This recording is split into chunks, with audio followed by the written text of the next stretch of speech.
আসসালামু আলাইকুম সুপ্রিয় শিক্ষার্থীবৃন্দ, তোমাদের স্বাগত জানাই জয়কলি একাডেমির আজকের লাইভ ক্লাসে। আজকে আমরা বাংলা ক্লাস নিয়ে হাজির হয়েছি। তোমরা যারা 2026 শিক্ষাবর্ষের এইচএসসি পরীক্ষা দিবে, তোমাদের জন্য আজকের বাংলা লাইভ ক্লাসটি অনুষ্ঠিত হতে যাচ্ছে। তাছাড়াও তোমরা যারা জিএসটি ভর্তি পরীক্ষা দিচ্ছ বা ন্যাশনাল ইউনিভার্সিটি ভর্তি পরীক্ষা দিবে, তোমাদের জন্য একটি খুব গুরুত্বপূর্ণ টপিক রয়েছে, সেটি হচ্ছে সন্ধি।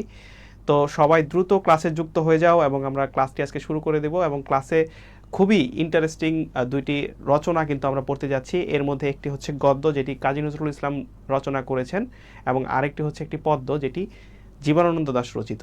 তো তোমরা হয়তো বুঝে গিয়েছো যে আমরা কোন দুটি গদ্য এবং পদ্য নিয়ে আজকে কথা বলতে যাচ্ছি। তো চলো ক্লাসে চলে যাওয়া যাক। তার আগে আমি একটু দেখি যে তোমরা লাইভে কে কে যুক্ত হয়েছো।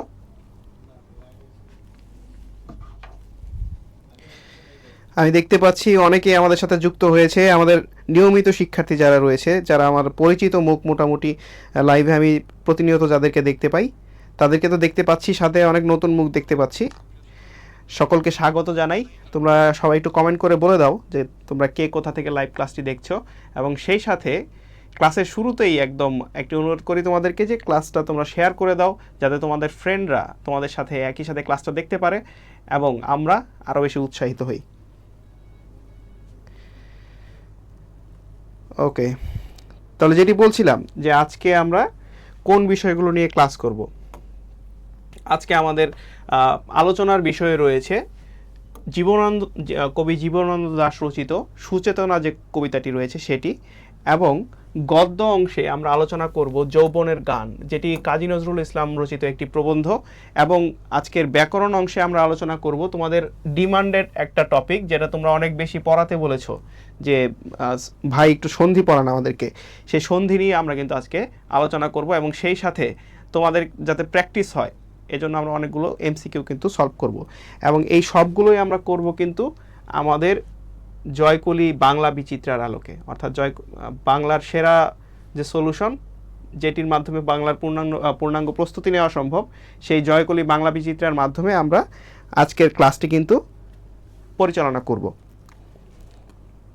আমি দেখতে পাচ্ছি আমাদের সাথে সুমাইয়া সুলতানা, সোহান, মৃধা, চৈতি জাহান অনেকেই যুক্ত আছে। তোমাদেরকে স্বাগত জানাই।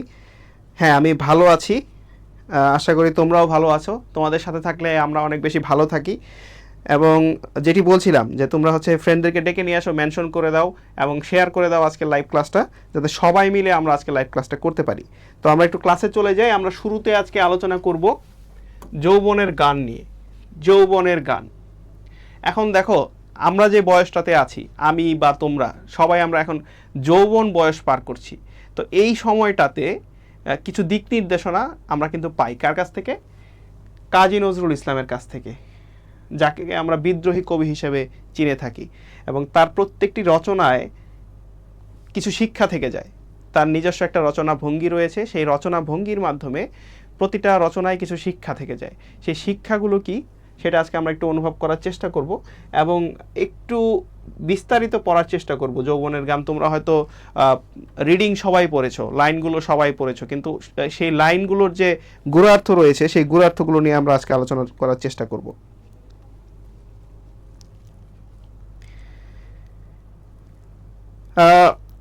মাটি, আমার নাম অরবিন্দ রয় না, আমার নাম হচ্ছে অর্ণব রায়। ঠিক আছে? তো হ্যাঁ, আমি ভালো আছি, ধন্যবাদ তোমাকে। মাবুদ ইসলাম, ওয়ালাইকুম আসসালাম।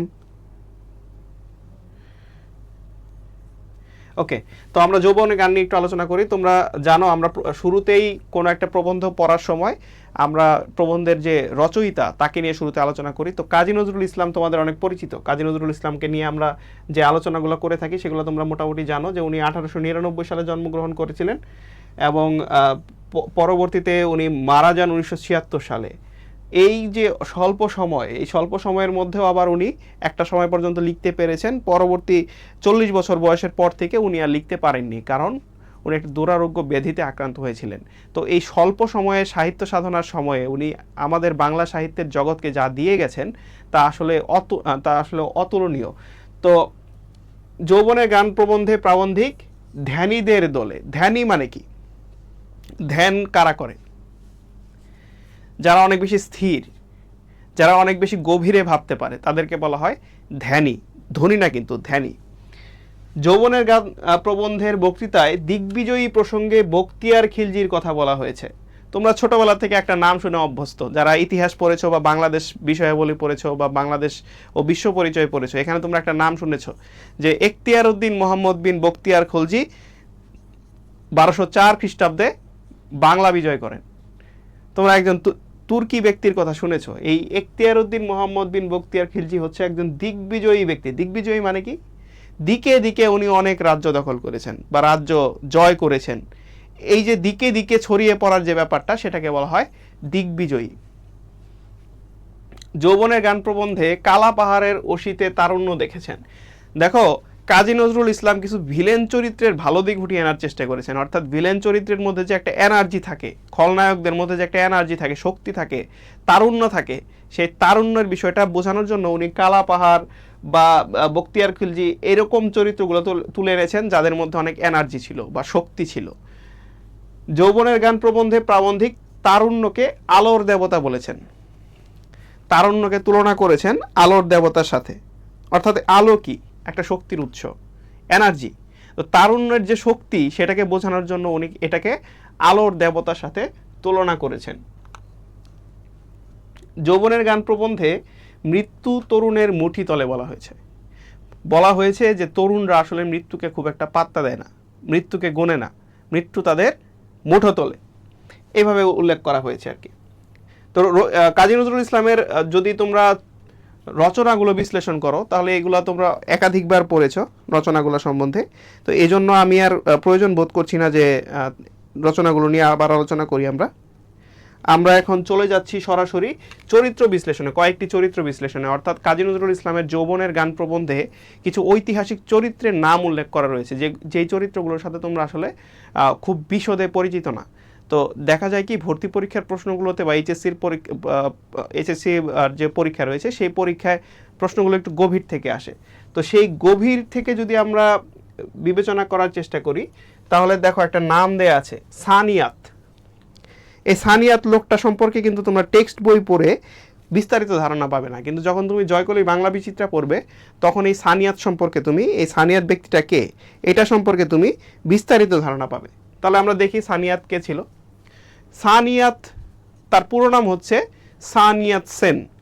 সেন না কিন্তু, বাঙালিরা আমরা সেন বলি না, সেন কিন্তু না, সেন। সানিয়াত সেন মানে হচ্ছে চাইনিজ উচ্চারণ করলে যেরকম লাগবে সেরকম উচ্চারণ করতে হবে, সানিয়াত সেন।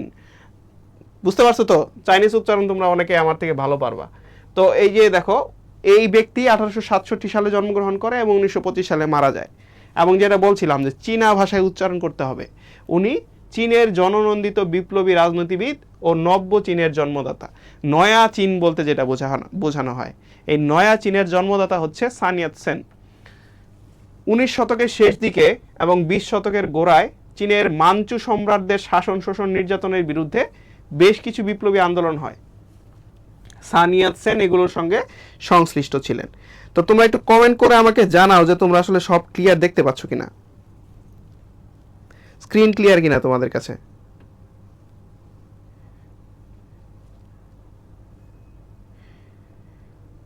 ও আচ্ছা, ওটা তোমার ফ্রেন্ড।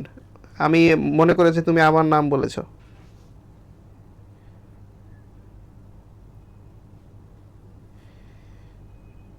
আচ্ছা, ক্লিয়ার, ওকে ক্লিয়ার। তো যেটি বলছিলাম, 1912 সালের বিপ্লবে উনি মাঞ্চু সাম্রাজ্যের পতন হলে নানকিং প্রজাতন্ত্রের রাষ্ট্রপতি নির্বাচিত হন। দ্বিতীয় বিপ্লব ব্যর্থ হওয়ায় তাকে নির্বাসনে যেতে হয়। পরে দেশে প্রত্যাবর্তন করে তিনি বিভক্ত চীনের দক্ষিণ চীন প্রজাতন্ত্রের রাষ্ট্রপতি হন। চীন দেশটা কিন্তু আগে একসাথে ছিল না। এই যে গণচীন বা রিপাবলিক অফ চায়না যেটা আছে বর্তমানে, সেটা কিন্তু উত্তর এবং দক্ষিণ খণ্ডে বিভক্ত ছিল। সেই দক্ষিণ খণ্ডের রাষ্ট্রপতি ছিলেন সানিয়াত সেন। সাম্যবাদ ও বিপ্লবে সুগভীর আস্থা, চীনের জাতীয় কর্মসূচি প্রণয়ন, মাঞ্চু রাজতন্ত্রের বিরোধিতা এবং সংস্কার নীতির জন্য চীনের ইতিহাসে তার নাম অবিস্মরণীয় হয়ে থাকবে। একটা জিনিস একটু ভেবে দেখো, আমরা বলি কাজী নজরুল ইসলাম শিক্ষিত ছিলেন না, স্বশিক্ষিত ছিলেন, অর্থাৎ নিজে নিজে পড়ালেখা করেছেন, কোনো প্রাতিষ্ঠানিক ডিগ্রি তার ছিল না। এখন একটু চিন্তা ভাবনা করে দেখো, তোমার 2টা ডিগ্রি আছে, যারা এইচএসসি পাশ করে ফেলেছো, এসএসসি পাশ করছো, এইচএসসি পাশ করছো, অর্থাৎ তুমি শিক্ষা জীবনে প্রায় 16 বছর কাটিয়ে দিয়েছো। এই 16 বছর পড়ার পরে তুমি কি সানিয়াত সেন লোকটাকে চিনতে না, কিন্তু স্বশিক্ষিত কাজী নজরুল ইসলাম তৎকালীন সময়ে যখন কোনো ইন্টারনেট ছিল না, সেই সময়টাতে সে তার যে রচনা, সেই রচনায় সানিয়াত সেনকে ব্যবহার করতে পেরেছিলেন। তাহলে বোঝার চেষ্টা করো যে কাজী নজরুল ইসলাম লোকটা আসলে কেমন ছিল। পরবর্তীতে দেখো লেলিন নামটা শুনলেই কেমন একটা রাশিয়ান মনে হয় না? রাশিয়ানদের নামের মধ্যে দেখবো ভি আছে, এল আছে, আর আছে, এগুলা তাদের নামের মধ্যে অনেক থাকে। যেমন রাশিয়ার যে বর্তমান রাষ্ট্রপতি ভ্লাদিমির পুতিন। তো এখন এই যে লেলিন, ওনার নাম কি ছিল? ওনার নাম ছিল হচ্ছে ভ্লাদিমির ইলিচ লেলিন। সে রাশিয়ার একজন বিখ্যাত বিপ্লবী। তার নেতৃত্বে, অর্থাৎ লেলিনের নেতৃত্বে রুশ বিপ্লব সংগঠিত হয়েছিল 1917 সালে।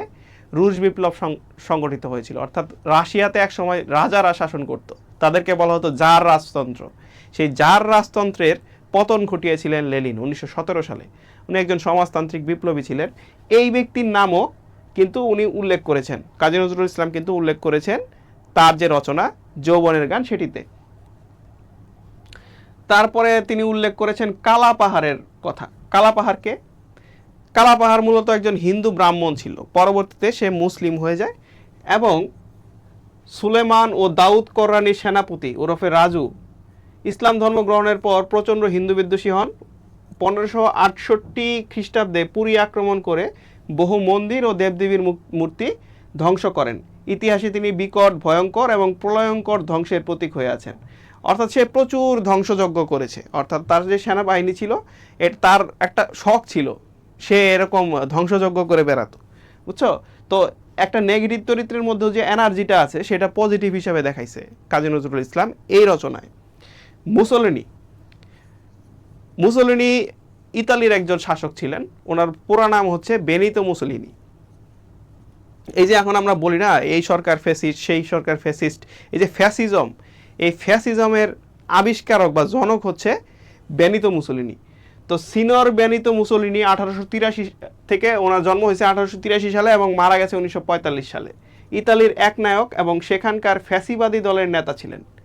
ওই যে তোমাদেরকে যেটা বললাম, ফ্যাসিজম বা ফ্যাসিস্ট, এই ধারণার জন্মদাতা হচ্ছে এই বেনিতো মুসোলিনি।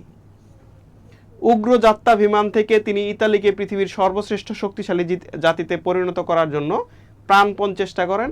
সমগ্র জাতীয় জীবনে কঠোর নিয়ন্ত্রণ এবং আগ্রাসী বৈদেশিক নীতির অনুসারী মুসোলিনি 1935 সালে আবিসিনিয়া আক্রমণ করেন।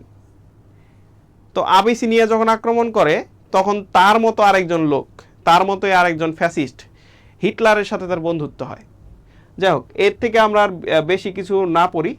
তো এই নামগুলো তোমরা শুনলে, সানিয়াত সেন, তারপরে হচ্ছে Vladimir Ilyich Lenin, Benito Mussolini, আর হচ্ছে কালাপাহাড়, এই চরিত্রগুলো সম্পর্কে তোমরা জানতে পারলে। তো কাজী নজরুল ইসলামের পরিচয় সম্পর্কে আমাদের আসলে আরও বেশি জানার দরকার আছে বলে মনে হয় না, কারণ তোমরা অলরেডি অনেক কিছু জানো। কিন্তু দেখো, এই যে ছন্দে যে ওনার যে রচনা সমূহগুলো মনে রাখার একটা সুযোগ, সেটি কিন্তু আমাদের জয়কলি বাংলা বিচিত্রায় রয়েছে।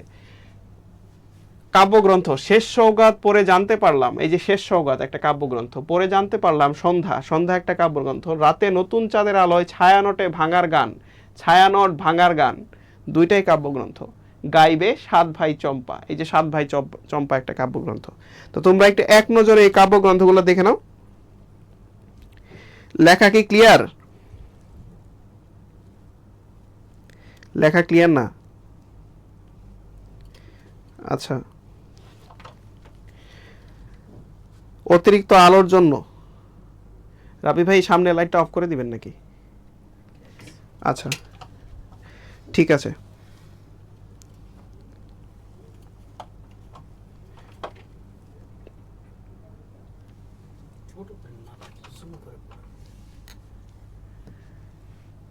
তো আমরা যদি একটু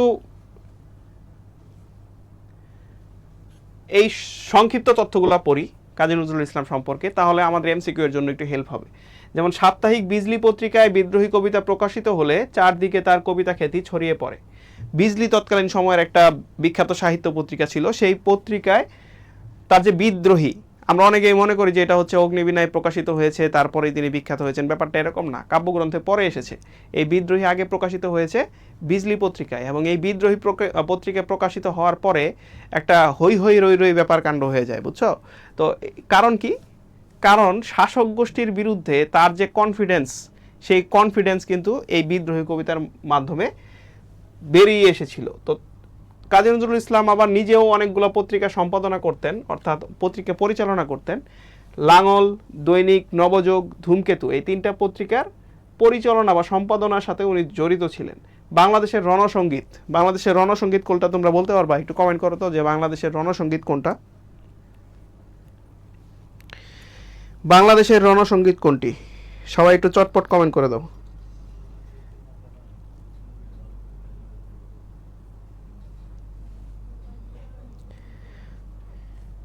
বাংলাদেশের রণসঙ্গীত,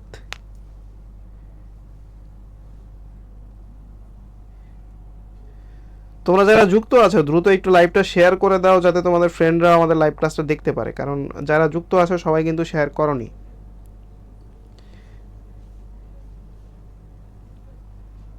হ্যাঁ, এই তো বলতে পেরেছো। চল চল চল হচ্ছে বাংলাদেশের রণসঙ্গীত। রণসঙ্গীত মানে মানে বাংলাদেশের সৈনিকরা যখন যুদ্ধে যাবে তাদেরকে উজ্জীবিত রাখার জন্য যে গানটা ব্যবহার করা হবে সেটা হচ্ছে রণসঙ্গীত। হ্যাঁ, তো রণসঙ্গীত হিসেবে মূল কবিতার গৃহীত চরণ সংখ্যা 21। নজরুলের প্রথম প্রকাশিত কাব্যগ্রন্থ হচ্ছে অগ্নিবীণা, সেপ্টেম্বর 1922 সালে সেপ্টেম্বর মাসে, অর্থাৎ তার যখন বয়স 23 বছর, সেই 23 বছর বয়সে উনি প্রথম কাব্যগ্রন্থ সেটি প্রকাশ করেন। সেটির নাম কি? অগ্নিবীণা। তার প্রথম প্রকাশিত প্রবন্ধ, এই যে তোমরা যৌবনের গান যেটি পড়ছো সেটি হচ্ছে প্রবন্ধ। এই প্রবন্ধ নাম কি ছিল? তুর্ক মহিলার ঘোমটা খোলা। ইন্টারেস্টিং নাম না? মানে তুর্কি মহিলার ঘোমটা খোলা, তুর্ক মহিলার ঘোমটা খোলা।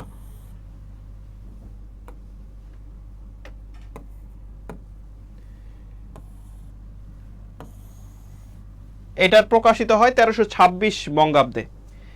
নজরুলের প্রথম প্রবন্ধ গ্রন্থ হচ্ছে যুগবাণী, 1922 সালেই প্রকাশিত হয়। তাহলে দেখো, যদি স্টার্ট বা শুরু বলতে চাই আমরা নজরুলের, যদি সাহিত্য চর্চার বা সাহিত্য জীবনের শুরু, আনুষ্ঠানিকভাবে সাহিত্য জীবনের শুরু বলতে যাই, তাহলে 1922 সালকেই বলতে হবে। কারণ 1922 সালে ওনার প্রথম কাব্যগ্রন্থ প্রকাশিত হয়, 1922 সালেই ওনার প্রথম প্রবন্ধ গ্রন্থ প্রকাশিত হয়। এরপরে দেখো, জেলে বসে লেখা জবানবন্দির নাম, জেলে বসে উনি ওনার রাজনৈতিক চিন্তাধারা নিয়ে যেটি রচনা করেন প্রবন্ধ গ্রন্থ, সেটির নাম হচ্ছে রাজবন্দির জবানবন্দি। তোমাদের আগের ব্যাচ যারা ছিল 2025 সালে যারা পরীক্ষা দিয়েছে এইচএসসি, তাদের একটা প্রবন্ধ ছিল, প্রবন্ধটার নাম ছিল আমার পথ। সেই আমার পথ যে প্রবন্ধটি ছিল, সেই প্রবন্ধটি কিন্তু এই রাজবন্দির জবানবন্দি থেকে গৃহীত হয়েছিল। দেখো, এটা প্রকাশিত হয়েছে কবে? 7 জানুয়ারি 1923 সাল। এরপরে দেখো, জাতীয় কবি হিসাবে ঘোষণা, ওনাকে 1972 সালে জাতীয় কবি ঘোষণা করা হয়, বাংলাদেশের জাতীয় কবি ঘোষণা করা হয়। সেই সময় তিনি ভারতে অবস্থান করছিলেন এবং তাকে ভারত থেকে বাংলাদেশে ফিরিয়ে আনা হয়, এবং পরবর্তীতে উনি 1976 সালে মারা যান। কিন্তু এই যে ওনার জাতীয় কবি হিসেবে যে ঘোষণা, এই গ্যাজেট প্রকাশ কিন্তু হয়েছে অনেক দেরিতে। সেই গত বছর 2025 সালে এসে ওনাকে জাতীয় কবি হিসেবে যে ঘোষণা করা হয়েছিল, সেই গেজেট প্রকাশ করা হয়। শাসক গোষ্ঠী অর্থাৎ তৎকালীন ইংরেজ শাসকরা সর্বপ্রথম নজরুলের যে গ্রন্থ নিষিদ্ধ করে দেয়, সবাই এটা ভুল করে অগ্নিবীণা বা আনন্দময়ীর আগমনে এই ধরনের আনসার করে। এটার আনসারটা হচ্ছে যুগবাণী। অর্থাৎ 1922 সালে ওনার প্রথম যে গ্রন্থটি বেরিয়েছিল প্রবন্ধ গ্রন্থ হিসেবে, সেটিকেই নিষিদ্ধ করে দেয় শাসক গোষ্ঠী। কারণ শাসক গোষ্ঠী বা ইংরেজদের চরম সমালোচনা উনি এই প্রবন্ধগুলোতে করেছিলেন।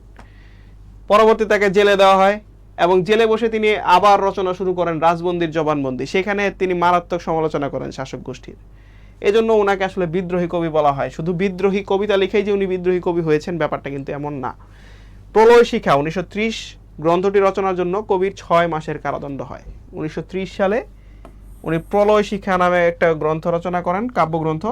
সেইটার জন্য তার কারাদণ্ড হয় 6 মাস। তো এই বিষয়গুলো বা এই তথ্যগুলো তোমাদের আরো আগে জানা ছিল কিনা এটা একটু আমাকে কমেন্ট করে জানাও, নাকি এই মানে পড়ানোর পরে জানতে পারলে সে ব্যাপারটা একটু জানা দরকার আমার।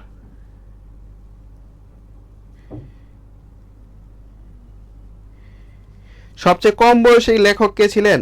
আচ্ছা, সবচেয়ে কম বয়সী লেখক ওইভাবে তো বলা যায় না, কিন্তু সুকান্ত ভট্টাচার্য, তোমরা ওই যে 18 বছর বয়স কবিতা যার পড়েছো, সেই সুকান্ত ভট্টাচার্যকে বলা হয় কিশোর কবি। উনি অনেক কম বয়সে অনেক ইম্প্যাক্টফুল বা গুরুত্বপূর্ণ লেখা আমাদেরকে উপহার দিয়েছেন।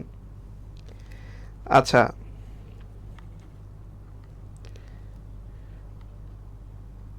নুসরাত জাহান জুই, আজকে জানলেও সমস্যা নাই, কিন্তু জানতে হবে, জেনে পরীক্ষার হলে যাওয়াটা গুরুত্বপূর্ণ। এজন্যই তোমাদেরকে আমি সাজেশন দেই সবসময় যে জয়কলির যে বই রয়েছে বাংলা বিচিত্রা, সেটি তোমরা সংগ্রহ করো এবং পড়ো, তাহলে আমরা অন্যান্য যে তথ্যগুলো আছে সেগুলো পাবো। আচ্ছা, তাহলে আমরা পরের টপিকে যাই। পরের টপিকে যাওয়ার আগে আমরা এইটার যে এমসিকিউগুলো রয়েছে সেগুলো একটু পড়ি। এখন তোমাদের জন্য শুরু হচ্ছে টেস্ট। যৌবনের গান থেকে আমাদের প্রথম এমসিকিউ। যৌবনের গান প্রবন্ধে লেখক কি হয়ে তরুণদের মহাদান গ্রহণ করতে চান? খুরশেদ আলম, খুব কম বয়সে মারা গেছে সুকান্ত ভট্টাচার্য।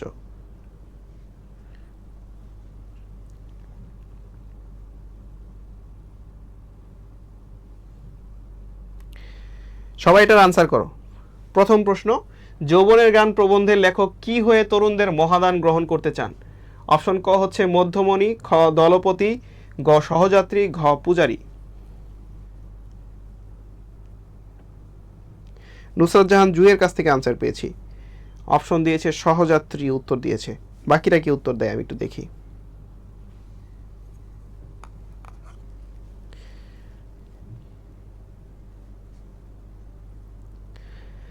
তোমাদের মধ্যে কে কে 2025 সালে এইচএসসি পরীক্ষা দিয়েছো তারা একটু কমেন্ট করো,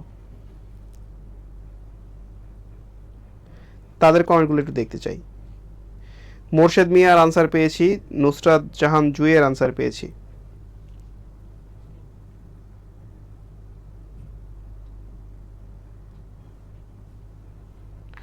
আচ্ছা, নুসরাত জাহান 2025-এ পরীক্ষা দিয়েছো, চৈতি জাহান বলেছে 3 হবে। আচ্ছা, তাহলে তোমাদের সিলেবাসে এইটা ছিল না, তারপরেও তোমরা চেষ্টা করছো, এই জন্য তোমাদেরকে ধন্যবাদ। তাহলে আমরা আনসারটা দিয়ে দেই। আনসারটা হচ্ছে যৌবনের গান প্রবন্ধে লেখক সহযাত্রী হয়ে মহাদান গ্রহণ করতে চান, এটা হচ্ছে আনসার। অর্থাৎ অপশন 3 বা সি হচ্ছে বা গ হচ্ছে আনসার। তাহলে আমরা পরের প্রশ্নে যাই। আমি কবি, বনের পাখির মতো স্বভাব আমার গান করার, উক্তিটিতে বোঝানো হয়েছে অপশন ক যৌবনের উচ্ছলতা, খ গানের পাখির সাথে কবিতার তুলনা, তারুণ্যের প্রতি অকুণ্ঠ পক্ষপাত, ঘ মানব কল্যাণে ব্রতী হওয়া। এটার আনসারটা করো সবাই।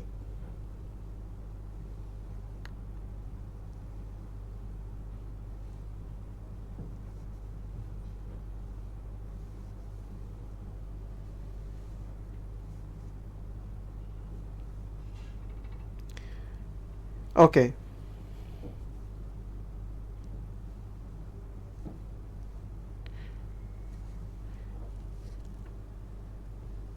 মাহমুদা নূর, এটা বাংলা সাবজেক্টের ক্লাস হচ্ছে, বাংলা বিষয়ের ক্লাস হচ্ছে। হ্যাঁ,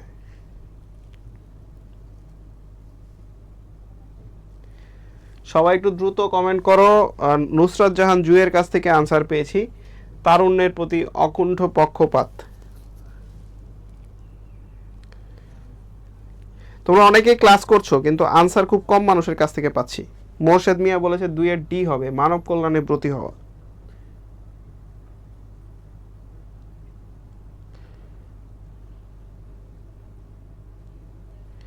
আচ্ছা, এটার আনসারটা দিয়ে দিই। আনসারটা হচ্ছে যৌবনের উচ্ছলতা। অপশন ক হচ্ছে আনসার। এই যে আমি কবি, বনের পাখির মতো স্বভাব আমার গান করার, আমি কবি অংশটা দিয়ে কি বোঝাচ্ছে? আমি কি যুবক বা যুবতী, আমার বয়স কম, আমার স্বভাব কি বনের পাখির মতো গান করার স্বভাব, উড়ে বেড়ানোর স্বভাব। এই জন্য এটা দিয়ে কি বোঝাচ্ছে? যৌবনের উচ্ছলতা বোঝাচ্ছে। পরের প্রশ্নে যাই আমরা। অগ্নিবীণা কাব্য প্রসঙ্গে নিচের কোনটি সঠিক নয়? কলকাতার আর্য পাবলিশিং হাউস থেকে গ্রন্থটি প্রথম প্রকাশিত হয়। প্রথম প্রকাশিত সাল 1922 সালের অক্টোবর মাস, কার্তিক 1329। এটা যে সত্য এটা তোমরা জানো, একটু আগে দেখলা না, 1922 সালে প্রকাশিত হয়। প্রথম সংস্করণের প্রচ্ছদ শিল্পী ছিলেন অবনীন্দ্রনাথ ঠাকুর। অবনীন্দ্রনাথ ঠাকুর লোকটাকে, অবনীন্দ্রনাথ ঠাকুর হচ্ছে রবীন্দ্রনাথ ঠাকুরের ভাই। অবনীন্দ্রনাথ ঠাকুর রবীন্দ্রনাথ ঠাকুরের ভাই। সে একজন চিত্রশিল্পী ছিল, সে প্রচ্ছদ অঙ্কন করতো বইয়ের। ঘ, বিষয় ভাবনা এবং জীবনার্থের মতো শব্দ ব্যবহারে অগ্নিবীণা কাব্যে নজরুল স্বকীয়তার স্বাক্ষর রাখেননি। কোনটা মিথ্যা কথা একটু বলো তো সবাই, কোনটা মিথ্যা কথা?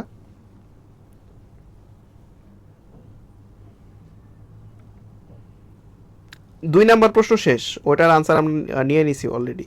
তোমরা এখন 3 নাম্বার প্রশ্নের আনসার দাও।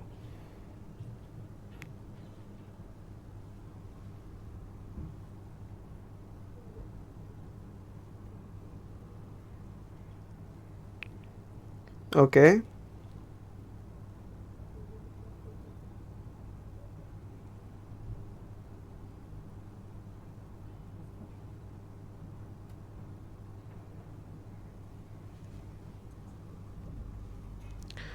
একজনের কাছ থেকে আনসার পেয়েছি, 3-এর এ। কলকাতার আর্য পাবলিশিং হাউস থেকে গ্রন্থটি প্রথম প্রকাশিত হয়। তো যেটি বলছিলাম যে প্রশ্ন, ভর্তি পরীক্ষার প্রশ্ন বা এইচএসসির প্রশ্নগুলো কিন্তু একদম যে সরাসরি চলে আসে ব্যাপারটা এরকম না, একটু ঘুরিয়ে পেঁচিয়ে আসে। তো দেখো, এই যে অগ্নিবীণা কাব্য সম্পর্কে যে তথ্যগুলো দেয়া আছে, প্রথম 3টা তথ্য সঠিক। কলকাতার আর্য পাবলিশিং, এটা হচ্ছে পাবলিশিং হাউস, ঠিক আছে? এটা একটু বানানটা ভুল আছে, পাবলিশিং হাউস হবে, পাবলিশিং হাউস থেকে গ্রন্থটি প্রথম প্রকাশিত হয়। প্রথম প্রকাশের সাল 1922, এটা সত্য কথা। প্রথম সংস্করণের প্রচ্ছদ শিল্পী ছিলেন অবনীন্দ্রনাথ ঠাকুর, এটাও সত্য কথা। সত্য কথা নয় এটা, এই যে ঘ নাম্বারটা, বিষয় ভাবনা এবং জীবনার্থের মতো শব্দ ব্যবহারে অগ্নিবীণা কাব্য নজরুল স্বকীয়তার স্বাক্ষর রাখেননি। সব মানে কবি লিখেছেন এবং স্বকীয়তা বা নিজের ছাপ নাই এরকম কোনো রচনা কিন্তু নাই। সব রচনা পড়লেই বোঝা যাবে যে এটা আসলে কার রচনা, তাদের নিজস্ব একটা স্টাইল থাকে কবিদের। তো এই জন্য এই কথাটা সত্যি না। তাহলে এটা হচ্ছে আনসার। অগ্নিবীণা কাব্য প্রসঙ্গে নিচের কোনটি সঠিক নয়? এই যে এটা সঠিক নয়, ঘ নাম্বারটা। তাহলে আমরা পরের প্রশ্নে যাই। নিচের কোন তথ্যটি সঠিক নয়? কোন তথ্যটি সঠিক নয়? অগ্নিবীণা কাব্যে সংকলিত হয়েছে মোট 12টি কবিতা। 1921 সালে নজরুল কয়েকজন বন্ধু বান্ধবের সঙ্গে বিহারের চুনারে শিকারে গিয়েছিলেন। 23শে মে 1899 খ্রিস্টাব্দে, 11 জ্যৈষ্ঠ 1306 বঙ্গাব্দে নজরুলের জন্ম। বিদ্রোহী কবিতাটি সমিল মুক্তক মাত্রাবৃত্ত ছন্দে রচিত। তোমরা একটু খেয়াল করে দেখো, তোমাদের যে সবগুলো অপশনের তথ্য জানা থাকা লাগবে। তোমরা এখন বলতে পারো যে ভাই, এই 1921 সালে যে নজরুল শিকারে গেছিল এটা তো আমরা কোনো জায়গায় পড়ি নাই বা এটা তো জানি না। তোমার যে সবসময় সব অপশন জানা থাকা লাগবে ব্যাপারটা এমন না। তুমি জানো এমন একটা তথ্য এখানে ভুল দেয়া আছে, তুমি সেটার ভুল ধরো।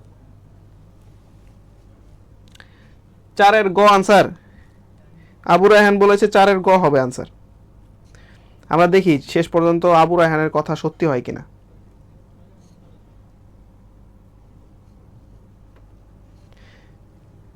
আচ্ছা, তোমরা 26 ব্যাচের কে কে আছো একটু কমেন্ট করো তো, 2026 ব্যাচের কে কে আছো?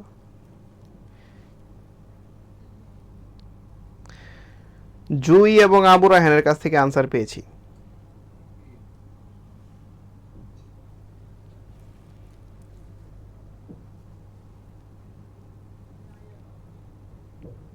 তোমাদেরকে একটু দেখাই, দেখো তোমরা জানা তথ্য, তোমাদের কিভাবে জানা তথ্য একটু দেখাই।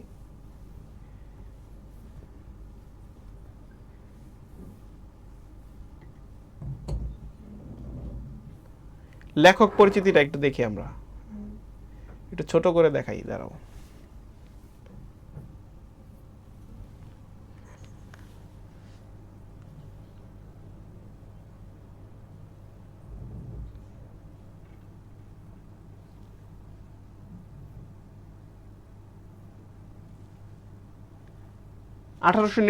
সালে এই জিনিসটা ঠিক আছে যে উনি 1899 সালে জন্মগ্রহণ করেছেন, কিন্তু ওনার জন্মের তারিখটা কি ঠিক আছে? তোমরা একটু খেয়াল করে দেখো তো।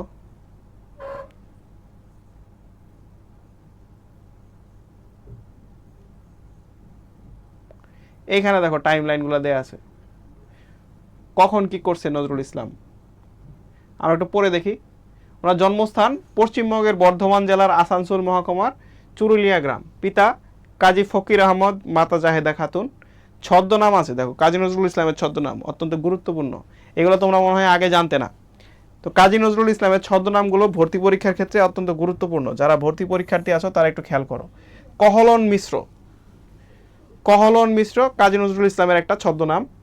সারথি কাজী নজরুল ইসলামের ছদ্মনাম। শ্রমসুন্দর, বন বুলবুল, তারপরে হচ্ছে পায়োনিয়ার, পায়োনিয়ার মানে হচ্ছে অগ্রদূত, এটা কি ইংরেজি শব্দ। ধূমকেতু, ব্যাঙাচি, অদ্ভুত না? ব্যাঙাচি ও নিজের নাম রেখেছিলেন। তোমরা কেউ রাখবা নিজের নাম ব্যাঙাচি? অবশ্যই রাখবা না। তোমরা নাম কি রাখো? ফেসবুকে যদি আইডি খোলো, কি স্টার বয়, তারপরে হচ্ছে অ্যাঞ্জেল, এইসব নাম দাও না তোমরা ফেসবুকে? তোমরা হয়তো দাও না, কিন্তু একসময় দিত, কিন্তু অনেক পপুলার ছিল এই নামগুলো। কবির বয়স যখন মাত্র 8 বছর, তখন পিতাকে হারিয়ে কবির পরিবার চরম দারিদ্র্যে পতিত হয়। ওনার পিতার নাম কি ছিল? ওনার পিতার নাম ছিল কাজী ফকির আহমেদ। কাজী ফকির আহমেদ যখন মারা যান, 1909 সালে যখন কাজী ফকির আহমেদ মারা যান, তখন ওনার পরিবার ব্যাপক দারিদ্র্যে পতিত হয়। তারপরে দেখো 12 বছর বয়সে তিনি লেটোর দলে যোগ দেন এবং দলের জন্য পালা গান রচনা করেন। লেটো মানে কি? লেটো মানে হচ্ছে একটা গানের দল। এই গানের দলগুলোতে ছোট একটা বাচ্চা থাকে, বুঝছো? ঘেটো গান বলা হয় আমাদের অঞ্চলে আর কি। তো ওই রকম অঞ্চল গান, একটা দল থাকে, গানের দল। সেই গানের দলে তবলা বাদক থাকে, হারমোনিয়াম বাদক থাকে, একটা ছোট বাচ্চা থাকে যে মেয়ে এসে যে নাচে, তো এরকম থাকে আর কি। তো সেইটার জন্য পালা গান রচনা করেন। 12 বছর বয়স থেকে সে গান লিখতো। তার কি প্রতিভা দেখছো! 1914 খ্রিস্টাব্দে রফিজুল্লাহ নামে আসানসোল থানার দারোগা, আসানসোল হচ্ছে আমাদের পাশের দেশে, ভারতে, তার গান শুনে মুগ্ধ হয়ে ময়মনসিংহ জেলার কাজির শিমলা গ্রাম ত্রিশালে নিয়ে আসেন। ময়মনসিংহ জেলার একটা গ্রাম আছে ত্রিশালের, কাজির শিমলা সেই গ্রামের নাম। রাস্তার পাশেই, যখন ময়মনসিংহ বাসগুলো যায়, রাস্তার পাশেই কাজির শিমলা গ্রাম। কাজী নজরুল ইসলাম প্রথম ঢাকায় আসেন 1926 সালের জুন মাসে। 1316 বঙ্গাব্দে গ্রামের মক্তব থেকে নিম্ন প্রাইমারি পাশ করেন। সেখানেই তিনি 1 বছর শিক্ষকতা করেন। যে মক্তব থেকে উনি পাশ করেছেন সেই মক্তবেই উনি শিক্ষকতা করেন। তারপরে উনি জয়েন করেছিলেন কোথায়? উনি জয়েন করেছিলেন ব্রিটিশ আর্মিতে, বাঙালি পল্টনে। প্রথম বিশ্বযুদ্ধের সময়, অর্থাৎ 1914 খ্রিস্টাব্দে তিনি, 1914 খ্রিস্টাব্দে যে প্রথম বিশ্বযুদ্ধ শুরু হয়েছিল, সেই বিশ্বযুদ্ধ 1919 সাল পর্যন্ত চলে। সেই সময় 1917 সালে উনি বাঙালি পল্টনে যোগ দেন।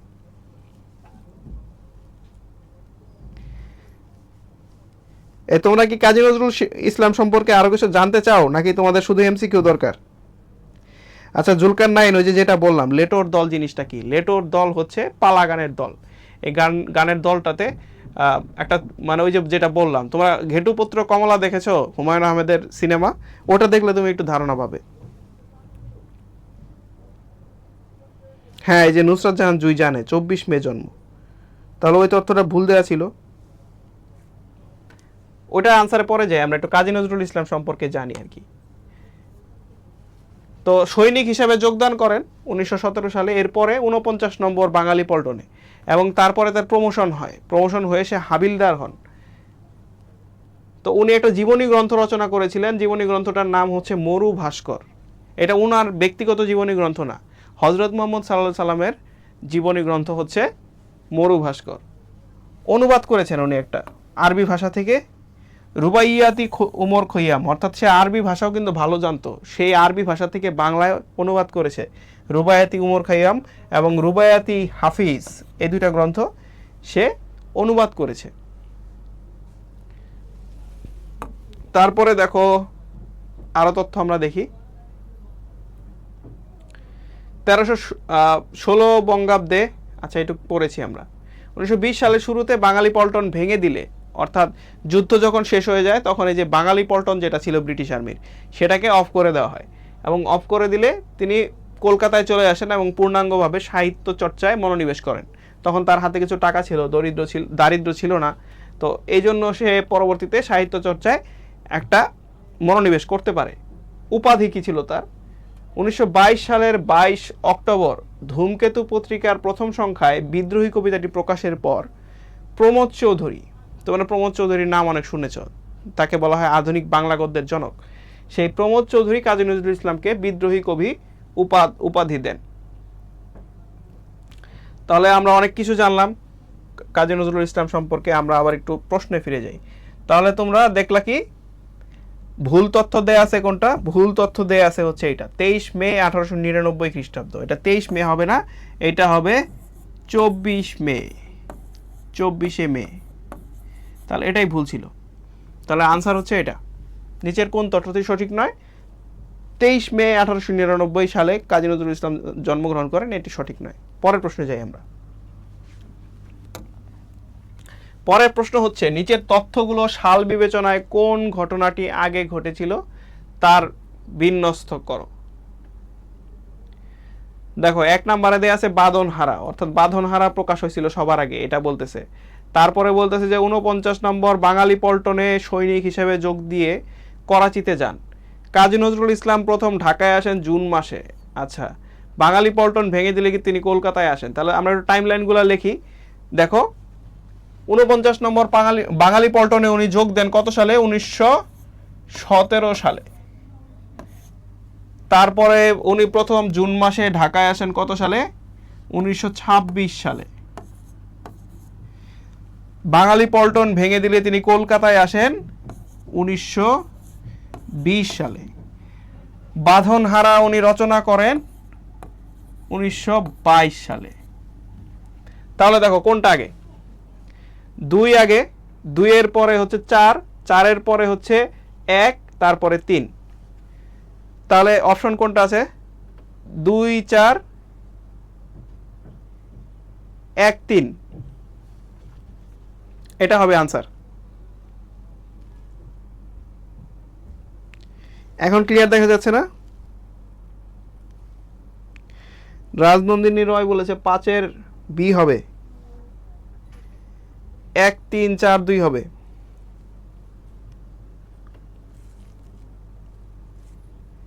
এক 3, 4, 2। আমি তো আনসার লিখে দিয়েছি আংশিক।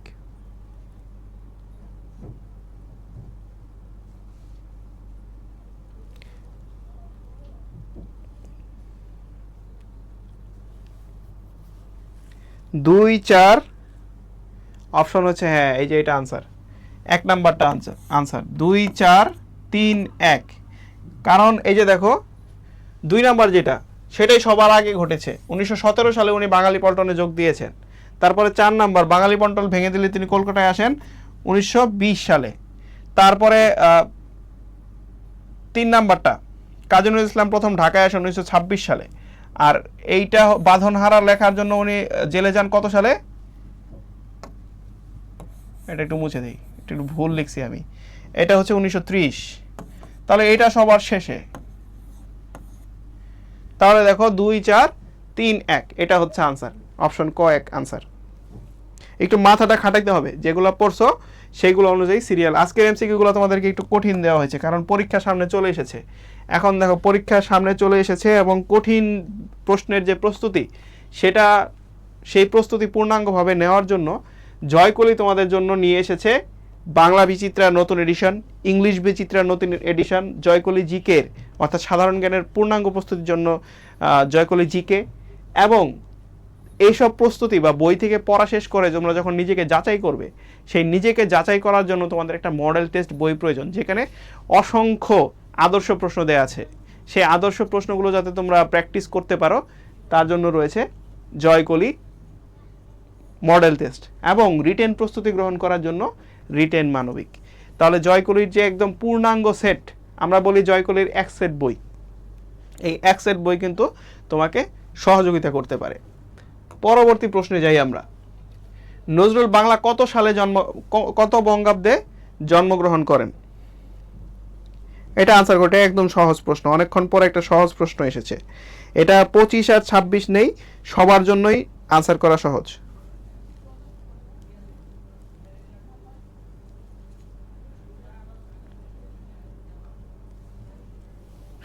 প্রশ্ন নাম্বার 6, নজরুল বাংলা কত বঙ্গাব্দে জন্মগ্রহণ করেন? এটা সবার জন্য এটা সহজ প্রশ্ন, সবাই তো এই প্রশ্নটা আনসার করো।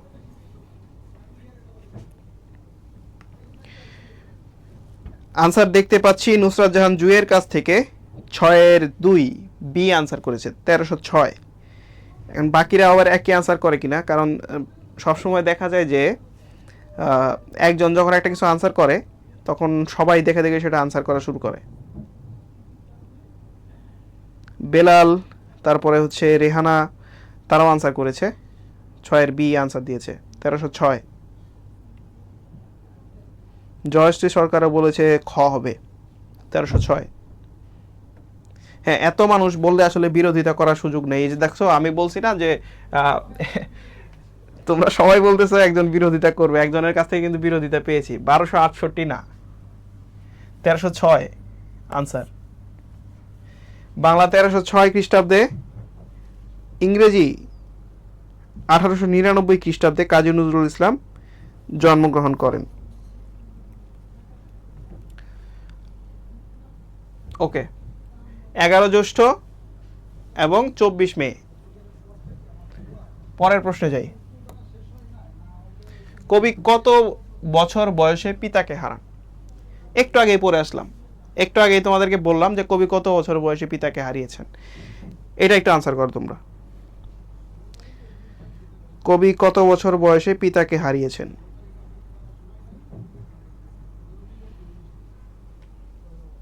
সুমাইয়া, রাজনন্দিনী, তোমরা হচ্ছে পরের প্রশ্ন আনসার করো। প্রতিদিন আমি যাদের কমেন্ট দেখতে পাই তারা কমেন্ট করে, নতুনদের কোনো কমেন্ট দেখতে পাচ্ছি না, ঘটনা কি?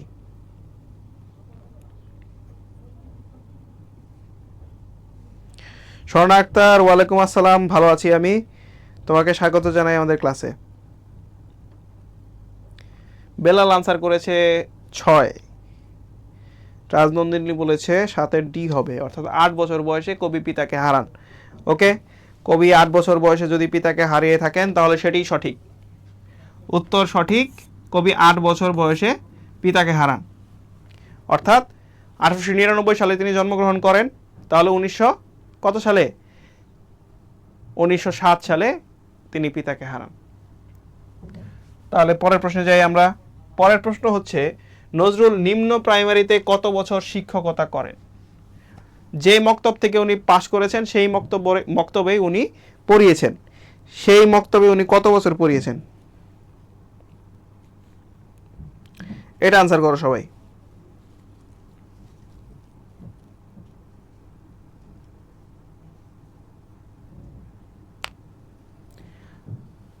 যিনি মানে কাজী নজরুল ইসলাম যে মক্তব থেকে পাশ করেন সেই মক্তবে উনি কত বছর শিক্ষকতা করেছেন? এই প্রশ্ন।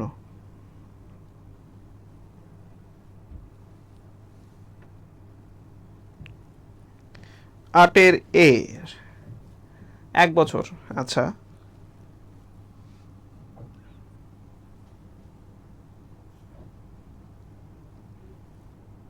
8-1 নুসরাত জাহান জুই বলেছে 8 এ। ঠিক আছে, তাহলে তোমরা যেহেতু বেশ কয়েকজন আনসার আমি পেয়ে গেছি, আনসারটা আমি দিয়ে দেই।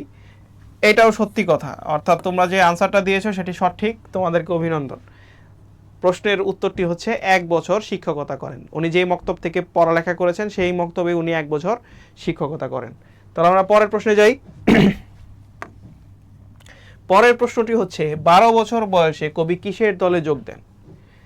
12 বছর বয়সে কবি কিসের দলে যোগ দেন? একদম সহজ প্রশ্ন, এটার আনসার তোমরা জানো, একটু আগেই পড়াইছি।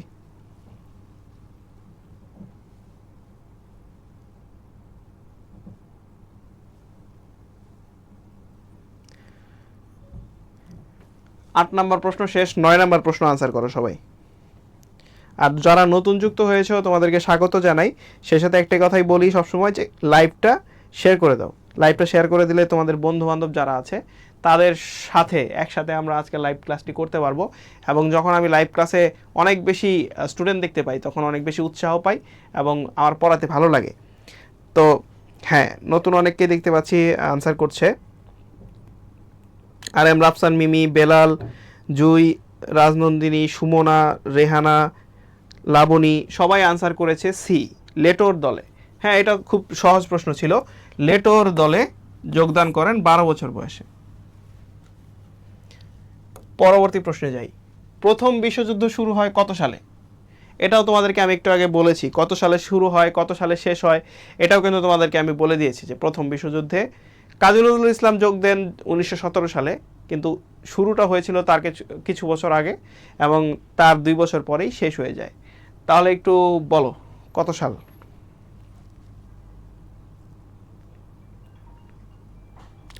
নুসরাত জাহান জুয়ের কাছ থেকে আনসার পেয়েছি। রাফসান, মিমি আনসার দিয়েছে, তাদের আনসারটা মনে হয় সঠিক।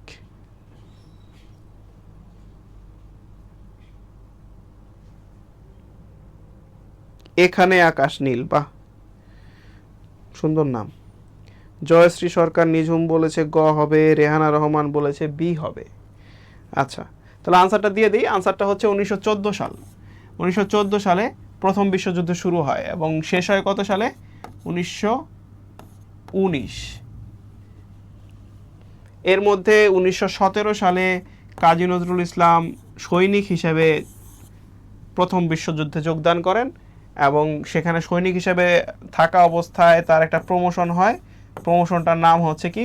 হাবিলদার। হাবিলদার হন তিনি। এবং যখন 1920 সালে বাঙালি পল্টন ভেঙে দেওয়া হয়, সেই বাঙালি পল্টন ভেঙে দেওয়া হলে উনি কলকাতায় ফিরে আসেন এবং সাহিত্য চর্চা শুরু করেন। তাহলে আমরা পরের প্রশ্নে যাই। পরের প্রশ্নটি হচ্ছে, কবি কত নম্বর বাঙালি পল্টনে যোগ দিয়েছিলেন? দেখো, এই পল্টনগুলো বা প্লাটুনগুলো, এটা প্লাটুন শব্দ থেকে এসেছে পল্টন, এগুলোর আলাদা আলাদা নাম থাকে, নাম্বার থাকে। যেমন ধরো 60 ইস্ট বেঙ্গল রেজিমেন্ট, 60তম ইস্ট বেঙ্গল রেজিমেন্ট, এরকম নাম দেয়া থাকে, বুঝছো? নুসরাত জাহান জুই এখানে দেখতে পাচ্ছি সে আনসার করেছে। বাকিদের আনসারগুলো আমরা একটু দেখতে চাই। কবি কত নাম্বার বাঙালি পল্টনে যোগ দিয়েছিলেন? এটাও তোমরা পারো, একটু আগে আমি দেখিয়েছি।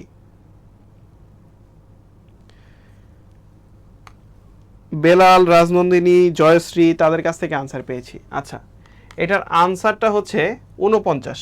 49তম বাঙালি পল্টনে উনি যোগ দিয়েছিলেন। তাহলে পরের প্রশ্নে যাই। পরের প্রশ্ন হচ্ছে, নজরুল বাংলাদেশের কোন পুরস্কারে ভূষিত হয়েছিলেন? অপশন ক 21 পদক, খ আদমজী পুরস্কার, গ বাংলা একাডেমি পুরস্কার, ঘ জগত্তারিণী স্বর্ণপদক।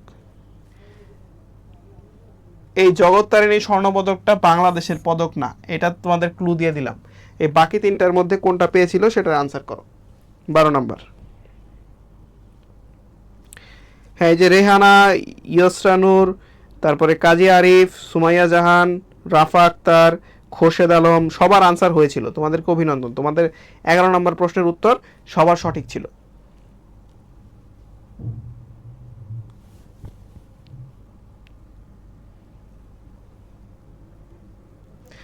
সবার 11 নম্বর প্রশ্নের উত্তর সঠিক ছিল।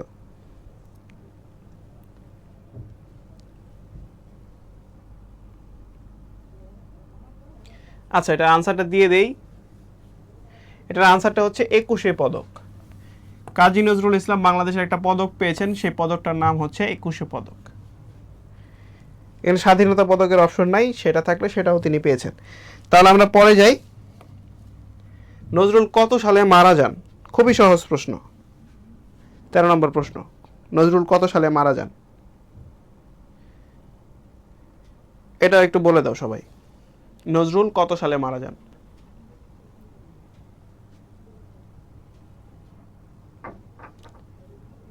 অপশন আছে 1972, খ আছে 1976, গ 1978 এবং ঘ আছে 1980।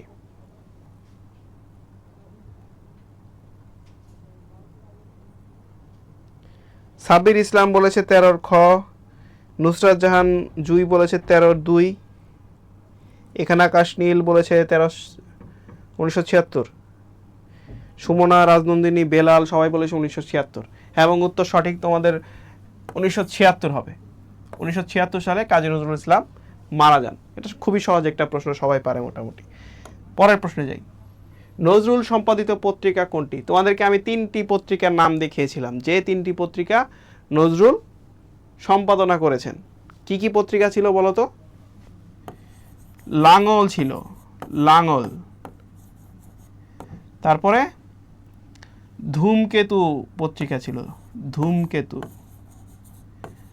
আরেকটা পত্রিকা ছিল, যেই পত্রিকার নামটা এই 4টা পত্রিকার মধ্যে আছে। এখন তোমরা বলো কোন নামটা ছিল লাঙল আর ধূমকেতুর পাশাপাশি? মাইশা জাহান মিম, খুরশেদ আলম, বাটারফ্লাই, তোমাদের সবার আনসার হয়েছিল 13। তোমাদের উত্তর সঠিক ছিল, তোমাদেরকে ধন্যবাদ।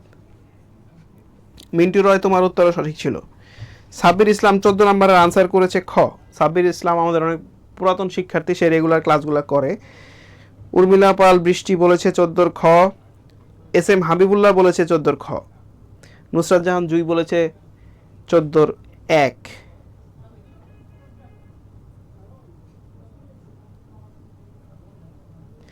চোদ্দোর খ অনেকেই বলেছে, কিন্তু উত্তরটা কি সঠিক হয়েছে?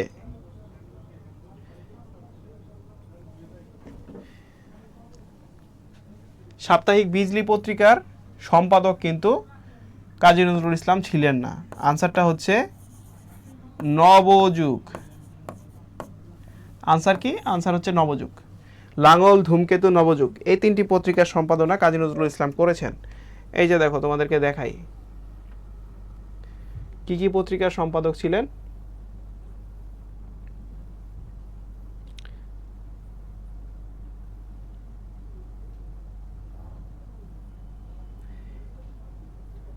কাজী নজরুল ইসলাম কোন কোন পত্রিকার সম্পাদক ছিলেন এটা একটু আগে তোমাদেরকে দেখিয়েছি আমি।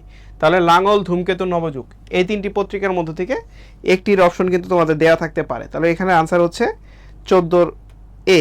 তোমরা অধিকাংশ একটু ভুল করেছো এটা, কিন্তু এটা সঠিক আনসার হচ্ছে 14-র ক। পরের প্রশ্নে যাই আমরা। নজরুলকে জগত্তারিণী স্বর্ণপদক, জগত্তারিণী স্বর্ণপদক প্রদান করা হয় কোথা থেকে? নজরুলকে জগত্তারিণী স্বর্ণপদক কোন বিশ্ববিদ্যালয় থেকে প্রদান করা হয়? ভারত সরকার, কলকাতা বিশ্ববিদ্যালয়, ঢাকা বিশ্ববিদ্যালয়, পশ্চিমবঙ্গ রাজ্য। তোমরা কিন্তু অলরেডি জানো যে ঢাকা বিশ্ববিদ্যালয় বাংলাদেশে অবস্থিত এবং এটি ভারতীয় একটি পুরস্কার দিতে পারবে না, তাহলে এটা বাদ, এটা আনসার হবে না। এখন বাকি 3টার থেকে আনসার কোনটা হবে বলো? ভারত সরকার, কলকাতা বিশ্ববিদ্যালয়, পশ্চিমবঙ্গ রাজ্য।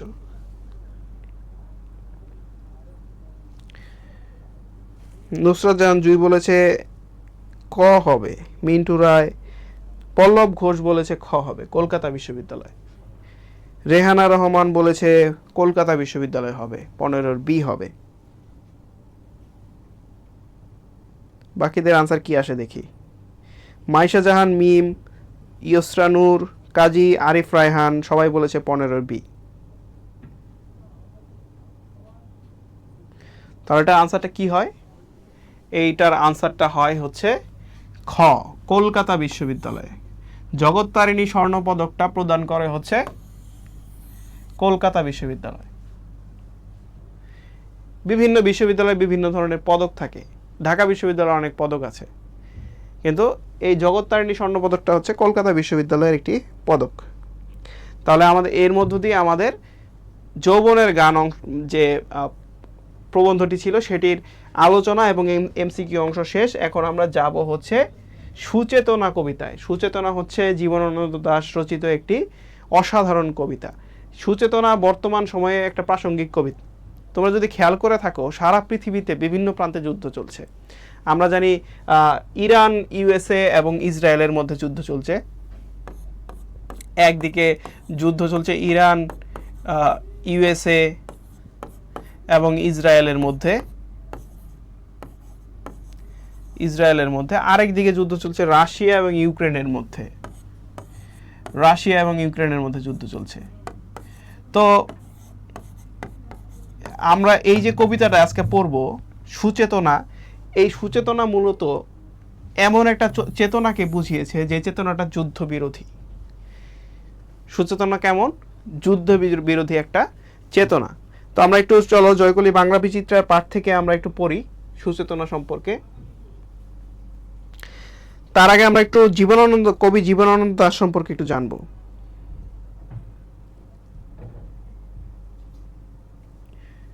জীবনানন্দ দাশকে বলা হয় রূপসী বাংলার কবি, অর্থাৎ গ্রামীণ প্রকৃতি উনি ওনার কবিতায় যে পরিমাণ সুন্দরভাবে ফুটিয়ে তুলতে পেরেছেন এরকম কোনো কবি আমার মতে, অন্তত আমার মতে, ফুটিয়ে তুলতে পারেননি। বুদ্ধদেব বসু জীবনানন্দ দাশকে নির্জনতম কবি হিসেবে আখ্যায়িত করেন। ওনার কবিতায় এত মানে বিদ্রোহ ছিল না, চিল্লাপাল্লা ছিল না, খুবই ধীর গতিতে তার কবিতাগুলো মানে প্রবাহিত হতো নদীর মতো, ধীর গতির নদীর মতো। আমি যদি তুলনা করি, কবিতার মূল সুর কি? সুচেতনা কবিতার মূল সুর ছিল বর্তমান পৃথিবীর গভীরতর যে ব্যাধি সেটিকে অতিক্রম করে ইহলৌকিক পৃথিবীর মানুষকে জীবনময় করে রাখা। কবিতার বিষয়বস্তু হচ্ছে পৃথিবীতে বিরাজমান নেতিবাচকতার বিপরীতে সুচেতনার গুরুত্ব। তো কবিতার কিছু গুরুত্বপূর্ণ বিষয় আমরা দেখো খেয়াল করি। সুচেতনা জিনিসটা আসলে কি? তোমরা একটু কমেন্ট করো যে তোমাদের দেখা যাচ্ছে কিনা। আমার মনে হয় দেখা যাচ্ছে, কারণ আমি আমার সাইড স্ক্রিনে দেখতে পাচ্ছি যে তোমাদের দেখা যাচ্ছে।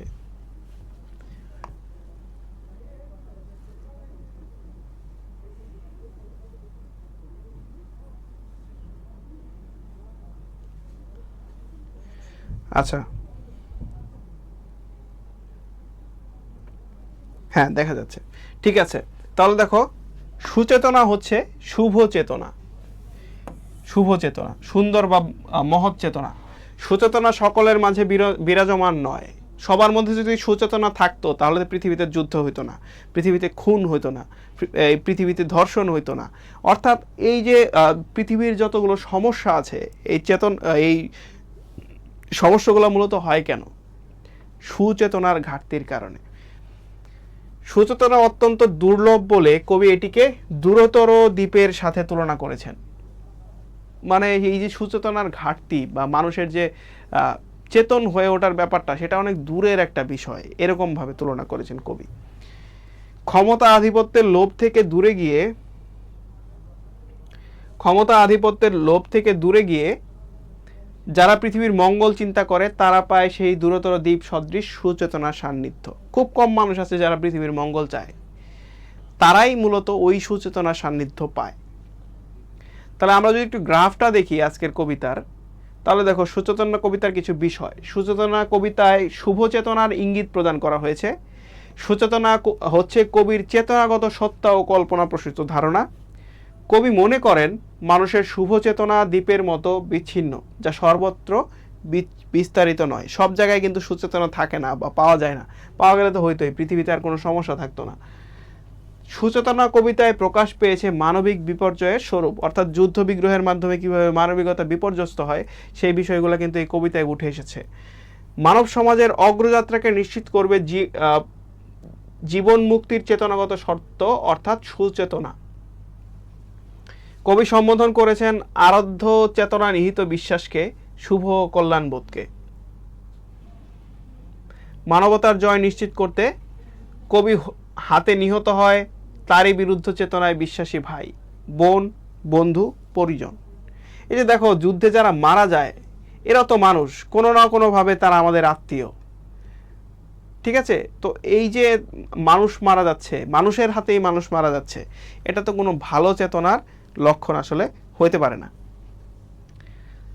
যেমন ধরো, গতকাল আমি পত্রিকায় দেখলাম যে এই পর্যন্ত গাজাতে নিহত শিশুর 21,000 শিশুর তালিকা প্রকাশ করা হয়েছে। অর্থাৎ শিশু যারা আসলে পৃথিবীর কোনো ধরনের দোষ গুণের সাথে সম্পৃক্ত না, তারা জন্মগ্রহণ করেছে, সবেমাত্র বেড়ে উঠছে, তারাও কিন্তু যুদ্ধের ভয়াবহতা থেকে মুক্তি পায়নি।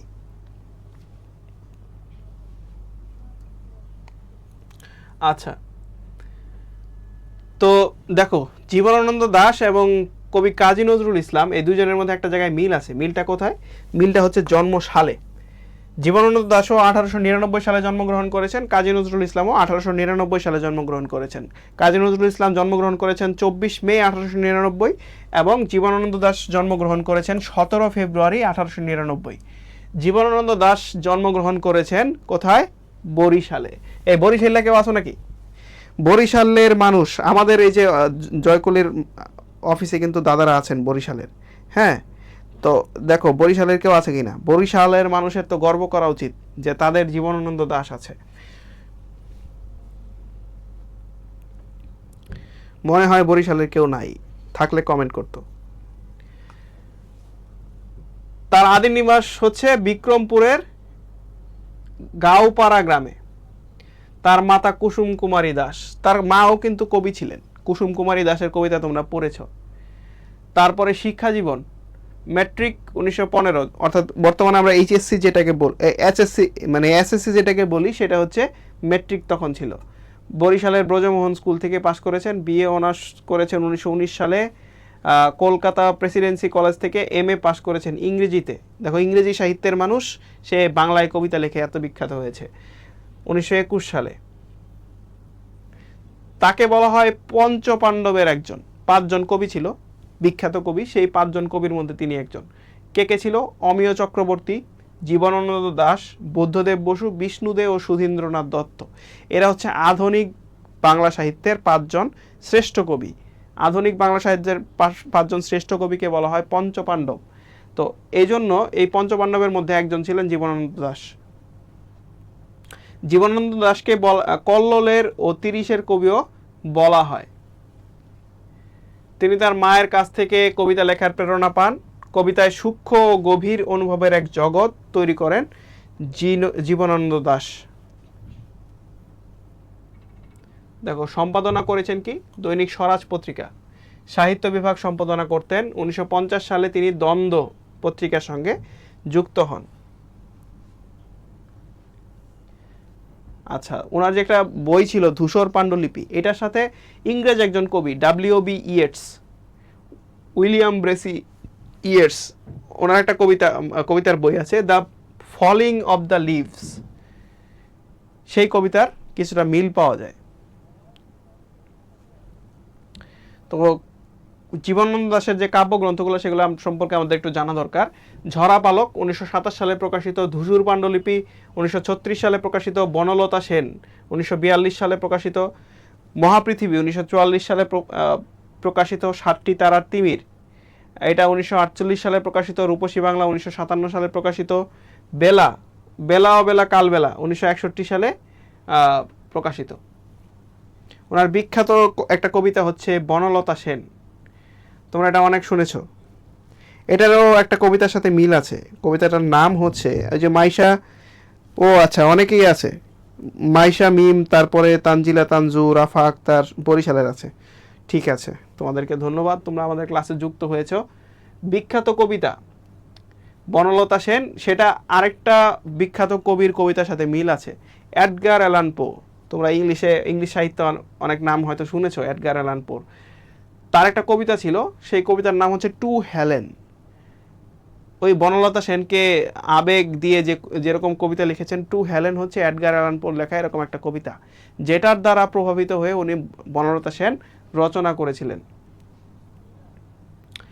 আচ্ছা, তো আমরা একটু এখন চলে যাই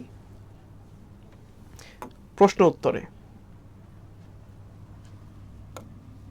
প্রথম প্রশ্ন, পৃথিবীর গভীরতর অসুখ এখন নিচের কোনটি উক্তিটির অর্থকে ধারণ করেছে? এটা দেখো সি ইউনিট 24-25 এসেছে, C3, চট্টগ্রাম বিশ্ববিদ্যালয় C3-তে এসেছে, দুঃখিত জাহাঙ্গীরনগর বিশ্ববিদ্যালয় C3-তে এসেছে।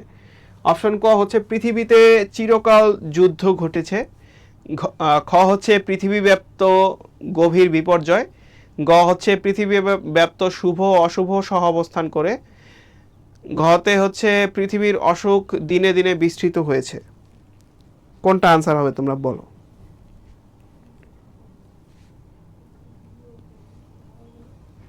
সবার আনসার দেখতে চাই।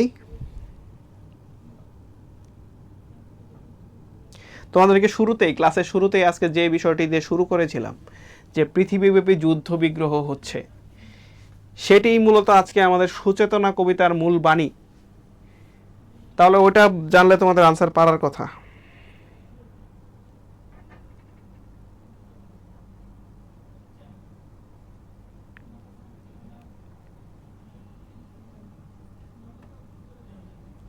আচ্ছা, অলরেডি আনসার পেয়ে গেছি। মাইশা জাহান মিম, বেলাল, তানজিলা তানজু বলেছে গ, পৃথিবীব্যাপ্ত শুভ অশুভ সহ অবস্থান করে।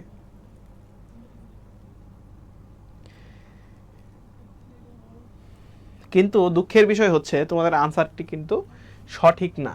আনসারটি হচ্ছে পৃথিবীব্যাপ্ত গভীর বিপর্যয়।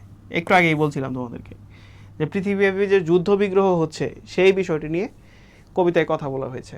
তাহলে আনসারটি হচ্ছে খ। পরের প্রশ্নে আমরা চলে যাই। পরের প্রশ্নটি হচ্ছে সুচেতনা কবিতায় অনেক শতাব্দীর মনীষীর কাজ কোনটি? শিক্ষার প্রসার ঘটানো, কবিতা রচনা করা, শিক্ষা প্রতিষ্ঠান তৈরি করা, পৃথিবীর ক্রমমুক্তি ঘটানো। অনেক শতাব্দীর মনীষীর কাজ কোনটি?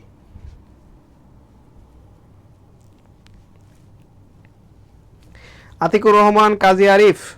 একের গ না, একের খ ছিল আনসার, সেটা ভুল হয়েছে। এখন 2 নাম্বারটা আনসার করো সবাই।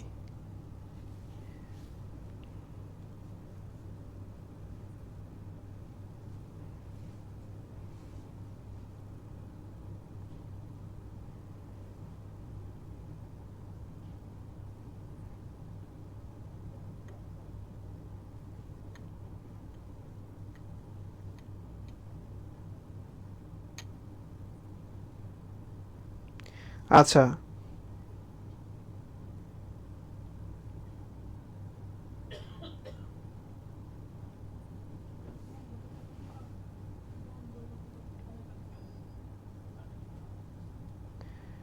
ঠিক আছে। 2 নাম্বার আনসার আমি দেখতে পাচ্ছি না তোমাদের কাছ থেকে কারো। আচ্ছা, একটা আনসার পেয়েছি।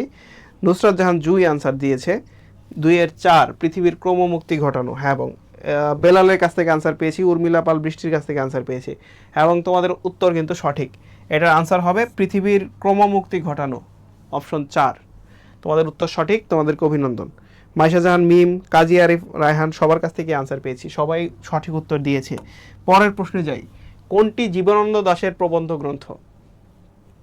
এটা দেখো, ঢাকা বিশ্ববিদ্যালয়ের বি ইউনিট 19-20 সেশনে এসেছে, অর্থাৎ আমার সেশনে, এবং 28তম বিসিএস এ প্রশ্নটি এসেছিল। কোনটি জীবনানন্দ দাশের প্রবন্ধ গ্রন্থ? একটা প্রবন্ধ গ্রন্থের কথাই আমরা এইখানে পড়েছি, তোমাদেরকে এক নজর একটু দেখিয়ে দেই।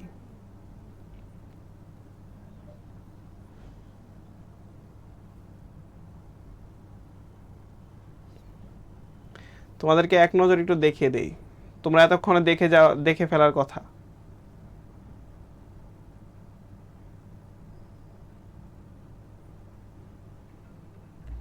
ওকে, দেখে ফেলেছো হয়তো। তো এখন আনসার করো।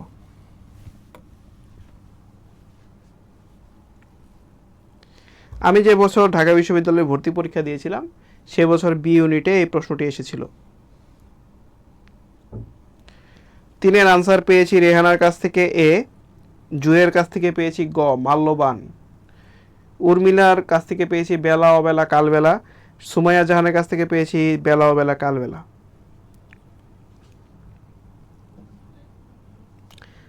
আচ্ছা, এটা আনসারটা দিয়ে দিই। এটা আনসারটা হচ্ছে কবিতার কথা, অপশন ক আনসার। কবিতার কথা নামে উনি একটা প্রবন্ধ গ্রন্থ লিখেছিলেন, একটাই। ঠিক আছে, তাহলে পরের প্রশ্নে যাই। পরের প্রশ্নটি হচ্ছে কবি কোনটিকে পরম সূর্যকরোজ্জ্বল বলেছেন? পরম সূর্যকরোজ্জ্বল মানে সূর্যকে যদি তুমি হাতের তালুর সামনে এনে দেখো তাহলে যতটা উজ্জ্বলতা পাওয়া যাবে সেটাকে বলা হচ্ছে পরম সূর্যকরোজ্জ্বল। সুপারফিকেশন বলা, ইংলিশে বলা হয় এটাকে।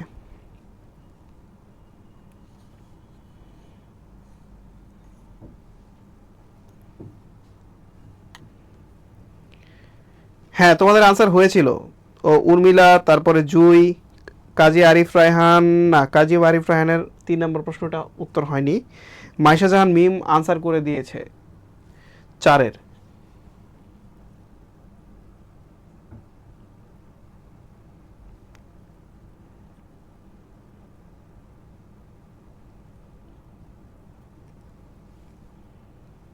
ওকে, তাহলে আমরা যাই, দেখো এটার আনসারে যাই। এটার আনসারটা হচ্ছে বাতাস। বাতাসকে কবি বলেছেন পরম সূর্য করজ্জ্বল। পরের প্রশ্নে যাই। প্রায় ততদূর ভালো, কতদূর ভালো? মানব, পৃথিবী, মানব সমাজ, সমাজ। প্রায় ততদূর ভালো, কতদূর ভালো? অপশন দেয়া আছে মানব, পৃথিবী, মানব সমাজ, সমাজ।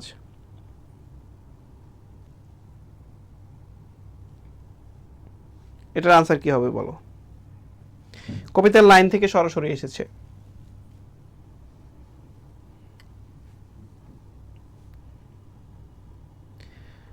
আনসার দেখতে পাচ্ছি বেশ কয়েকজন আনসার করেছে।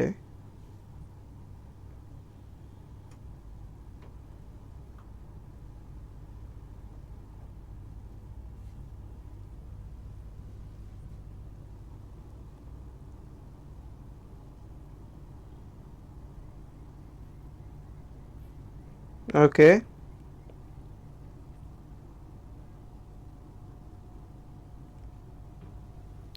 আচ্ছা এটার আনসার মনে হয় জানা নেই তোমাদের। আচ্ছা, বেশ কয়েকটা আনসার পেয়েছি।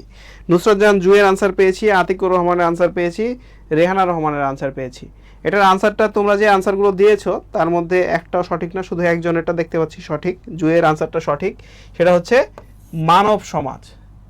প্রায় ততদূর ভালো, মানব সমাজ। পরের প্রশ্ন, পরের প্রশ্নে যাই আমরা। কবি কাদের হাতে ভালো মানব সমাজ গড়ার দায়িত্ব দিয়েছেন?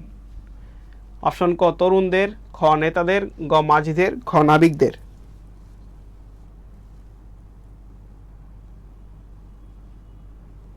কবি কাদের হাতে ভালো মানব সমাজ গড়ার দায়িত্ব দিয়েছেন? এটার আনসারটা করো সবাই।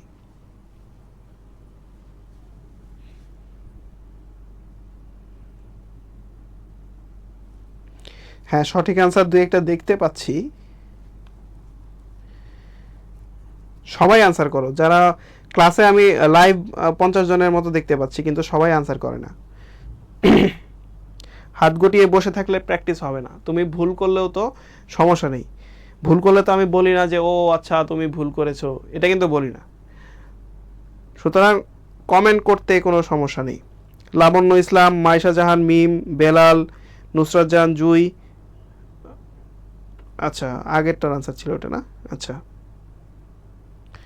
নির্ঝর, তারপর হচ্ছে নূরমহল সুলতানা উর্মি, রেহানা রহমান, সবাই আনসার করেছে, কিন্তু আনসার কিন্তু হয়নি। আনসার হবে নাবিকদের। কবি কাদের হাতে ভালো মানব সমাজ গড়ার দায়িত্ব দিয়েছেন? নাবিকদের হাতে। লাইনটা কি ছিল একটু মনে করে দেখো তো।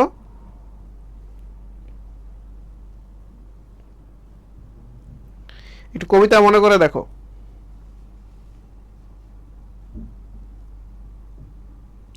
সুচেতনা তুমি এক দূরতর দ্বীপ, বিকেলের নক্ষত্রের কাছে, সেইখানে দারুচিনি বনানীর ফাঁকে নির্জনতা আছে।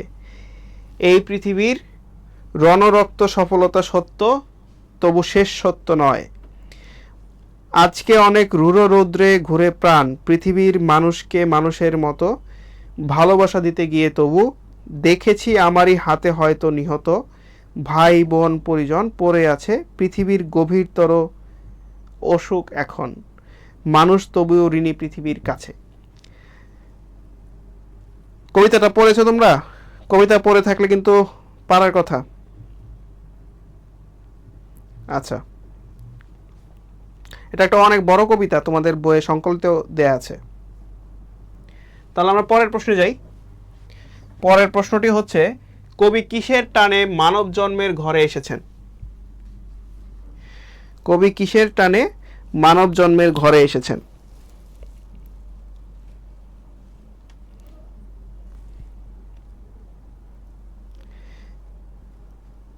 এরপরে আমরা সন্ধিতে চলে যাব। এই প্রশ্নের পরে আমরা সন্ধিতে চলে যাব। সন্ধি একটু আলোচনা করব বিস্তারিত আমরা।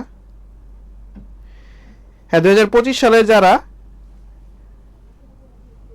হ্যাঁ আমাদের মতো ক্লান্তিহীন নাবিকের হাতে, জুই পেরেছে। 2025 সালে যারা তোমাদের সুচেতনা কবিতাটা ছিল না, এটা ঠিক।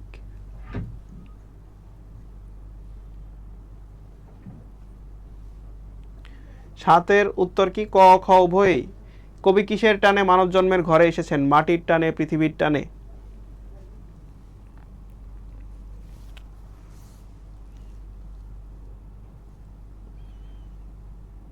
আচ্ছা, এটার আনসারও দিয়ে দিই। এটার আনসারটা হচ্ছে ক ও খ উভয়ই। এখন আমরা চলে যাই গ্রামার অংশে। যেহেতু তোমরা এটা অনেকেই পড়নি এবং 2026 সালের শিক্ষার্থীরা আজকে আমাদের লাইভ একটু কম আছে, তাহলে আমরা চলে যাই সন্ধিতে। দেখো, সন্ধি একটা বিস্তারিত টপিক। তো আমরা যদি প্রথমে বলি সন্ধি জিনিসটা কি, আসলে সন্ধি শব্দের অর্থ কি? সন্ধি শব্দের অর্থ হচ্ছে মিলন, অর্থাৎ মিল করা। কিন্তু আমাদের পরীক্ষায় আসে কি? মিল করতে দেয়? মিল কিন্তু করতে দেয় না। তো আমাদের পরীক্ষায় বলে সন্ধি বিচ্ছেদ করো, বা নিচের কোন সন্ধি বিচ্ছেদটি সঠিক। এটাই ঝামেলা।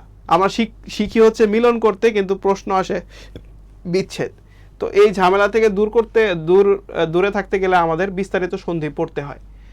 তো যেটি বলছিলাম যে সন্ধি শব্দের অর্থ কি? সন্ধি শব্দের অর্থ হচ্ছে মিলন।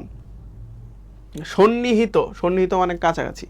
দুটি ধ্বনি মিলিত হয়ে এক ধ্বনিতে রূপান্তরিত হওয়াকে সন্ধি বলে। একে ধ্বনি সংযোগও বলা হয়। দেখো, এটা কিন্তু বর্ণের সাথে বর্ণের মিলন না, শব্দের সাথে শব্দের মিলন না। কিসের মিলন? ধ্বনির সাথে ধ্বনির মিলন। অর্থাৎ আমরা যে উচ্চারণ করি সেই উচ্চারণের মিলন। আমরা ধ্বনি উচ্চারণ করি, সেই উচ্চারণ করার ফলে যে ধ্বনিগুলো থাকে সেগুলোর মিলন। তো এটা আমরা একটু বিস্তারিত আলোচনা করব। দেখো, যে সন্ধি যে শব্দটা, এই সন্ধি শব্দটাও কিন্তু সন্ধি সাধিত শব্দ, অর্থাৎ সন্ধির মাধ্যমে গঠিত শব্দ। এটা কিভাবে গঠিত হয়েছে? সমযোগ ধি, এই শব্দের থেকে, সমযোগ ধি থেকে, সমযোগ ধি থেকে সন্ধি হয়েছে। সম না কিন্তু, সমযোগ ধি। কারণ এই যে দেখো, সম কেন উচ্চারণ করেছি? কারণ এইখানে একটা হসন্ত দেয়া আছে। এই যখন হসন্ত থাকে তখন এই যে এই সম এর থেকে শব্দ উচ্চারণটা আলাদা হয়ে যায়, কারণ এই সময়ের সাথে, এই ময়ের সাথে একটা অ আছে। কিন্তু যখন আমরা এই হসন্ত দেই তখন এই অটা আমরা উচ্চারণ কিন্তু করি না।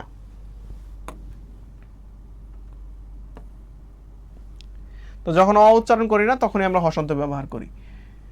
তাহলে দেখো, সন্ধির প্রকার ভেদে যাই আমরা। সন্ধি কত প্রকার? সন্ধি হচ্ছে 3 প্রকার। কি কি? স্বর সন্ধি, ব্যঞ্জন সন্ধি এবং বিসর্গ সন্ধি। আবার যদি আমরা আরেক প্রকার ভেদ করি, আরেক প্রকার ভেদ হচ্ছে বাংলা সন্ধি, আরেকটা হচ্ছে তৎসম সন্ধি। তো বাংলা সন্ধি আমরা মূলত বেশি একটা পড়ি না, আমরা তৎসম সন্ধি পড়ি, এবং তৎসম সন্ধির মধ্যে 3 প্রকার হয়: স্বর সন্ধি, ব্যঞ্জন সন্ধি, বিসর্গ সন্ধি। ঠিক আছে? বাংলা সন্ধিতে কিন্তু আবার বিসর্গ সন্ধি নাই, সেখানে শুধু স্বর সন্ধি এবং ব্যঞ্জন সন্ধি আছে। তো এই সন্ধির প্রচুর সূত্র আছে। এত সূত্র আজকে তো লাইভ ক্লাসে করা সম্ভব না। জাস্ট কিছু বিষয় মনে রাখো। সন্ধি বিচ্ছেদ যখন আমরা করি, যেমন এই যে ধরো বিদ্যালয় সন্ধি বিচ্ছেদটা যখন আমরা করব, তখন আমাদের ভাঙার সময় কয়েকটা বিষয় খেয়াল রাখতে হবে। কি বিষয়টা খেয়াল রাখতে হবে? আমরা সব সময় ভাঙবো মাঝখান বরাবর। আমাদের অনুমান করে মাঝখান বরাবর ভাঙতে হবে, এবং ভাঙার সময় মাথার মধ্যে খেয়াল রাখতে হবে যেই ধ্বনিটাকে আমরা ভাঙতেছি, ভাঙার পরে যে ধ্বনিটা পাচ্ছি, সেই ধ্বনিটা যেন অর্থপূর্ণ হয় বা অর্থের কাছাকাছি থাকে। যেমন ধরো, এটাকে যদি আমরা ভাঙি তাহলে আমরা পাই হচ্ছে বিদ্যা। এই বিদ্যা ধ্বনিটা একটা অর্থ আছে, এবং সেটার সাথে আমরা যুক্ত করতেছি আলয়। এই আলয় ধ্বনিটার একটা অর্থ আছে। তাহলে মাঝখান বরাবর ভাঙলাম, এবং এই যে লয় যখন লিখলাম আমরা, তখন আলয় চলে আসলো। তাহলে এটার সূত্রটা হচ্ছে সরেয়া যোগ সরেয়া সমান সরেয়া। এই হচ্ছে আমাদের সন্ধি। এটা কি সন্ধি হলো? তাহলে দেখো, এখানেও স্বরধ্বনি, এখানেও স্বরধ্বনি, দুইটা স্বরধ্বনির মিলনের ফলে যে ধরনের সন্ধি হয় সেটাকে বলা হয় স্বরসন্ধি। তাহলে এটা একটা স্বরসন্ধির উদাহরণ। তাহলে আমরা যদি সন্ধির উদ্দেশ্যগুলো পড়ি, সন্ধি হলো ধ্বনির মিলন। সন্ধির ফলে নতুন শব্দ তৈরি হতে পারে। ধ্বনিগত মাধুর্য সম্পাদন। সন্ধির ফলে উচ্চারণের সহজতা আসে। সন্ধির ফলে শব্দের আকৃতি ছোট হয়। দেখো, তোমাদের মাথায় আসতে পারে যে এই সব ঝামেলা করার কি দরকার ছিল, কেন সন্ধি আসলো? কারণ সন্ধি না আসলে তোমাদের এই যে বিদ্যালয় শব্দটাকে বলতে হতো বিদ্যালয়, তখন বলতে হতো বিদ্যা আলয়, এখন তুমি বিদ্যালয় বলো, সংক্ষিপ্ত হয়েছে, শর্ট হয়েছে। ভাষাগত সুবিধার স্বার্থে আমাদের এই গ্রামাটিক্যাল টপিকগুলো আসছে। তো অসংখ্য এরকম সূত্র দেয়া আছে, সেই সূত্রগুলো আমরা এত বিস্তারিত বই থেকে পড়ে নিব। হ্যাঁ, এখন আমরা হচ্ছে একটু প্রশ্ন সলভ করি, সন্ধির প্রশ্ন সলভ করি।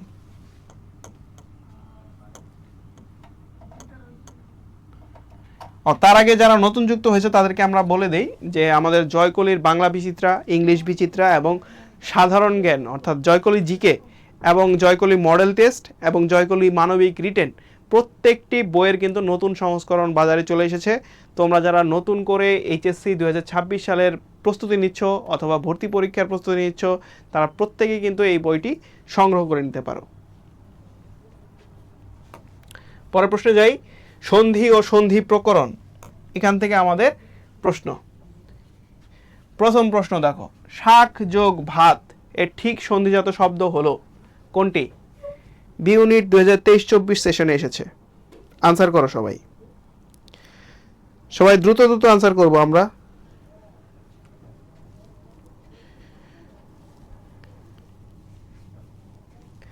সবার কাছে সন্ধি একটু কঠিন লাগে, তাই না? মাগরিবের আজান দিচ্ছে, আচ্ছা দ্রুত আমরা শেষ করে দিব যাতে তোমরা নামাজ ধরতে পারো।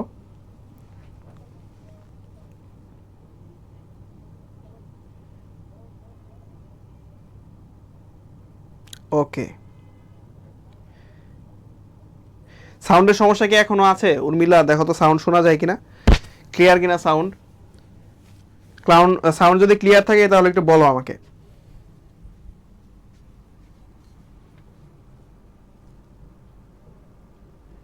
মাইশা জাহান মিম বলেছে 1-এর ঘ, শাক ভাত।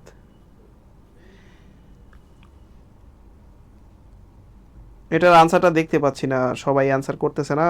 সুমাইয়া জাহান বলেছে 1-এর ঘ হবে, শাক ভাত।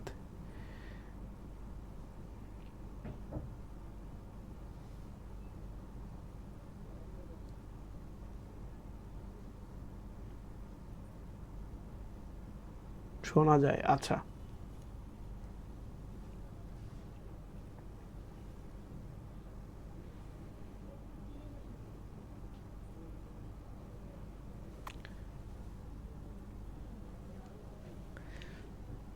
আচ্ছা, তো দেখো এইটা আংশিক স্বরদ সন্ধির নিয়ম, আংশিক হচ্ছে ব্যঞ্জন সন্ধির নিয়ম। যখন আমরা এই যে এই দুইটাকে যুক্ত করছি, এইটার সাথে একটা অ আছে, শাক ভাত, এটার সাথে একটা আ আছে। তো দেখো এই ক পরিবর্তিত হয়ে ক বর্গের তৃতীয় বর্ণ গ হয়ে যায়, অর্থাৎ 1 নাম্বার বর্ণ চেঞ্জ হয়ে 3 নাম্বার বর্ণ হয়ে যায়। তাহলে এটা যখন আমরা 1-কে 3 করে দেই তখন হয়ে যায় আমাদের শাক ভাত, শাক ভাত হয়ে যায়। তাহলে এটার আনসার হচ্ছে শাক ভাত, গ নাম্বার। 1 থাকলে 3 হয়ে যায়, তোমরা একটু শর্টকাট মনে রাখতে পারো সন্ধির ক্ষেত্রে। ওকে, তাহলে এটার আনসার হচ্ছে গ। তোমরা যারা ক আনসার দিয়েছিলে, খ আনসার দিয়েছিলে তাদেরটা হয়নি আসলে। 2 নম্বরে যাই আমরা, স্বাধীন শব্দের সন্ধি বিচ্ছেদ কোনটি? হ্যাঁ, ক্লাস শেষ করে দেব দ্রুত, তোমরা দ্রুত আনসার করো তাহলে ক্লাস শেষ করে দেব।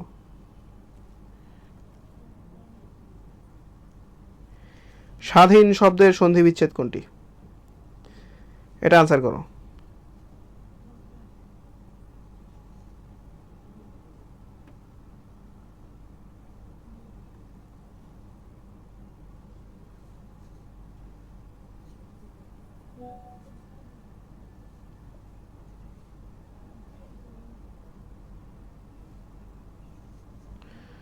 আচ্ছা,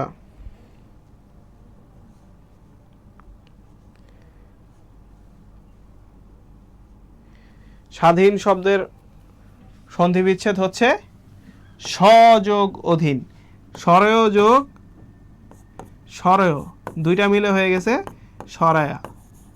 অর্থাৎ এইটার স এর পরে একটা অ আছে, সেই অ আর এই অ, দুই অ ধ্বনি মিলে আ ধ্বনি হয়ে স্বাধীন হয়ে গেছে। তাহলে এটা আনসার হচ্ছে খ।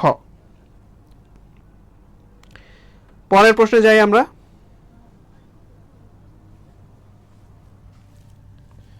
পরের প্রশ্ন হচ্ছে পতঞ্জলি এর সঠিক সন্ধি বিচ্ছেদ কোনটি? পতঞ্জলি, দেখো এগুলা বিশেষ নিয়মে সাধিত সন্ধি পতঞ্জলি। তো এই পতঞ্জলি আমাদের একটু মনেই রাখতে হয়।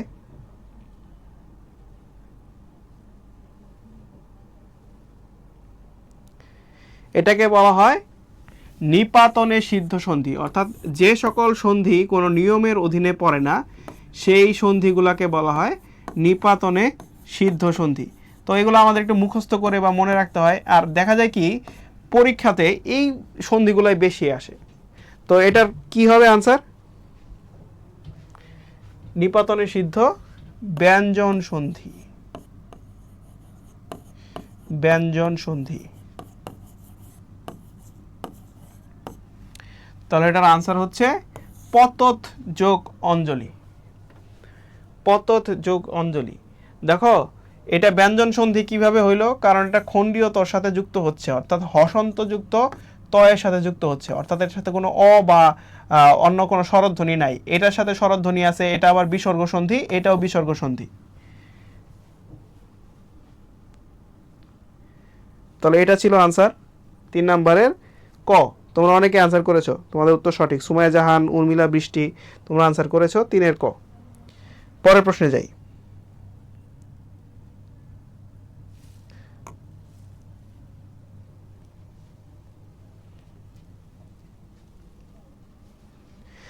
যারা নামাজ পড়বে তারা চলে যেতে পারো কিন্তু, কারণ আমাদের লাইভ ক্লাসটা কিন্তু পেজে থেকে যাবে। তোমরা নামাজ পড়ে এসে আবার হচ্ছে লাইভ ক্লাসে জয়েন করতে পারবা, বা ক্লাসের রেকর্ডেডটা তো থেকেই যাবে, সেটা দেখতে পারবা। ঠিক আছে, আমরা দ্রুতই ক্লাস শেষ করে দেব। আর একটু ফাস্ট করলে হয়তো নামাজের আগেই ক্লাসটা শেষ হয়ে যেত। বিমুগ্ধ শব্দের সন্ধি বিচ্ছেদ কি? বিমুগ্ধ শব্দের সন্ধি বিচ্ছেদ কি? প্রশ্ন নাম্বার 4।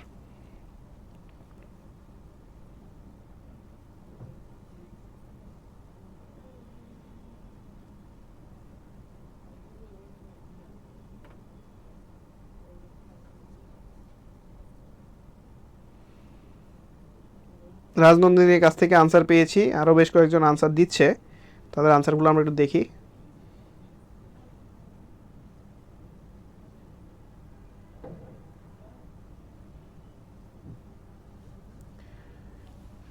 এটার আনসার হচ্ছে ক, বিমুহ যুক্ত, বিমুহ যুক্ত,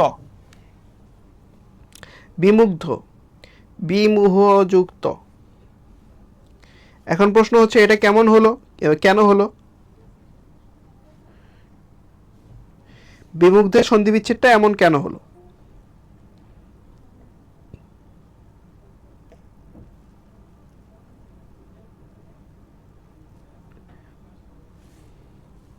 দেখে তোমাদের কোনো ধারণা আছে কিনা? এটা ব্যঞ্জন সন্ধির নিয়মে সাধিত। হ্যাঁ,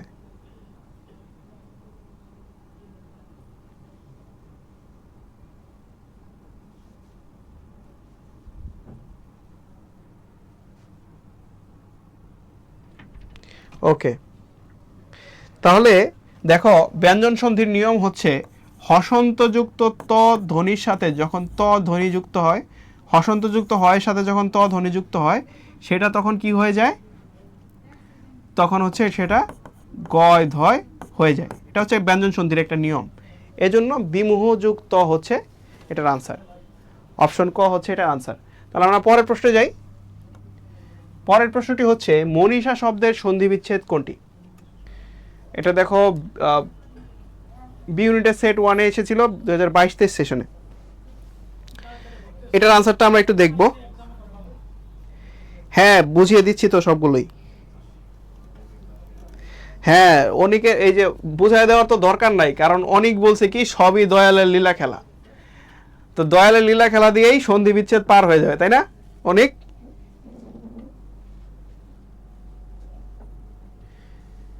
দয়ালের লীলা খেলা দিয়ে পার হয় না। দয়াল বলে চেষ্টা করো, তারপরে লীলা খেলা করে পার করব। আগে চেষ্টা করতে হবে।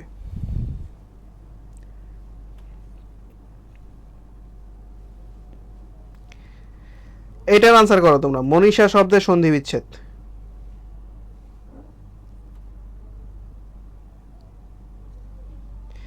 এমনগুলো আসতেছে যেটার মধ্যে আসলে বোঝানোর কিছু নাই।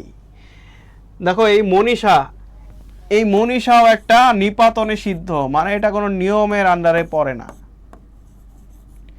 নিপাতনে সিদ্ধ, নিপাতনে সিদ্ধের ক্ষেত্রে আমাদের সমাধান হচ্ছে ইহাকে পানির সহিত গলাধকরণ করা, মানে গিলে ফেলা, মুখস্থ করা।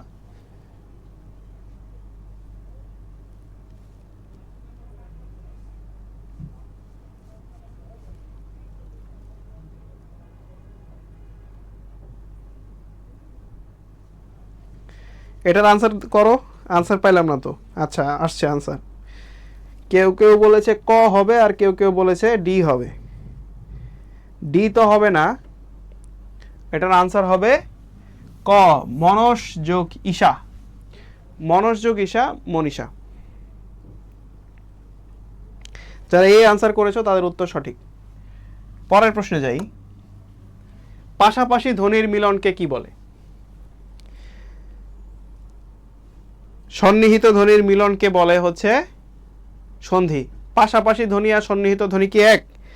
কি পড়িয়েছিলাম একটু মনে করে দেখো তো, আনসার কি হবে?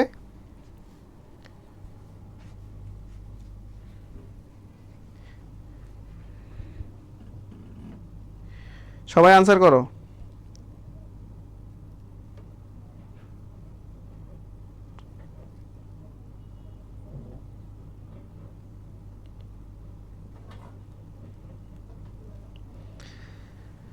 এইটা খুবই সহজ, তাই না? সবাই এটা পারবে। পাশাপাশি ধ্বনির মিলনকে বলে সন্ধি। আজকে পড়তেছি আমরা এটা নিয়ে, সন্ধি নিয়ে পড়তেছি, তো এটা না পারার কিছু নাই। তাহলে আমরা পরের প্রশ্নে যাই। পরের প্রশ্নটি হচ্ছে সরয় সরয়া যোগ সরয় সরয়া সমান সরয়া সূত্রের উদাহরণ কোনটি? এটার একটা নাম আছে, এই সূত্রটার একটা নাম আছে, তোমরা এটা পড়ো নাই। সুতরাং যেহেতু পড়ো নাই, জয়কলি বাংলাদেশিতে আছে, যেহেতু পড়ো নাই, উত্তরটা বলে দিই আমি। এটার উত্তরটা হচ্ছে উত্তরাধিকার সূত্র। উত্তরাধিকার সূত্র। উত্তরাধিকার সূত্রে কি হয়? পরবর্তী ধ্বনিতে প্রমোশন পায়। কেমন পরবর্তী ধ্বনিতে প্রমোশন পায়? ধরো সরয় যোগ সরয় লিখলাম, এই সরয় এটার পরবর্তী ধ্বনি কি? এটা পরবর্তী ধ্বনি হচ্ছে সরায়া। এই যে প্রমোশনটা হইলো, এটাকে বলা হয় উত্তরাধিকার। বুঝতে পারছো? এটাই আনসার, উত্তরাধিকার ধ্বনি।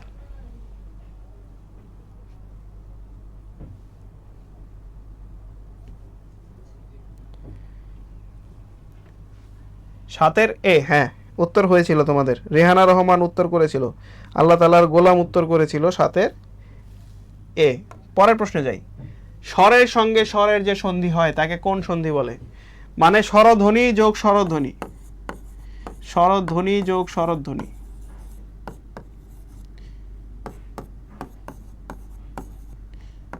স্বরধ্বনি। এইভাবে যে সন্ধি হয়, যেমন তোমাদেরকে উদাহরণ দিয়ে দেখায়, সরায়া যোগ সরায়া সমান সরায়া, এই যে সন্ধিটা হলো, এই সন্ধিটা কি? বা এই যে বিদ্যা যোগ আলয়, বিদ্যালয় যে হইল, এইটা কি সন্ধি? এই সন্ধিটার নাম কি? বিদ্যা যোগ লয় না, বিদ্যা যোগ আলয়। এই সন্ধিটার নাম কি বলো?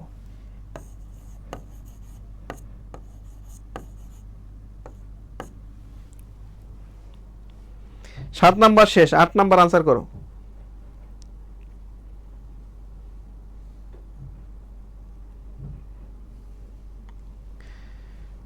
সুমাইয়া জাহান বলেছে 8-এর এ হবে। আল্লাহ তাআলার গোলাম, রেহানা রহমান, অনিক সবাই বলেছে 8-এর এ হবে।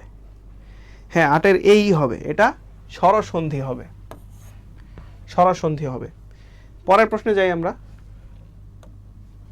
পরের প্রশ্নটি হচ্ছে গো যোগ আদি সমান গবাদি কোন সূত্রে সিদ্ধ, বা কোন সূত্র অনুযায়ী এটা হইল? অপশন কত দেয়া আছে? ও যোগ অন্য স্বর সমান অব যোগ স্বর, এ যোগ অন্য স্বর অয় যোগ স্বর। এখানে হইছে কি দেখো, এখানে আছে ও এর সাথে, মানে গবাদিতে গো এর মধ্যে গো এর মধ্যে একটা ওকার আছে, সেটার সাথে আ যুক্ত হয়েছে, যোগ আ হয়েছে, হয়ে হয়ে কি হয়ে গেছে, অব হয়ে গেছে, ও যোগ আ যুক্ত হয়ে অব হয়ে গেছে। তাহলে এটা কোন সূত্র লাগছে বলো তো? ভেঙে দিলাম, একদম ভেঙে বুঝাই দিলাম, তারপরে এটা পারার কথা।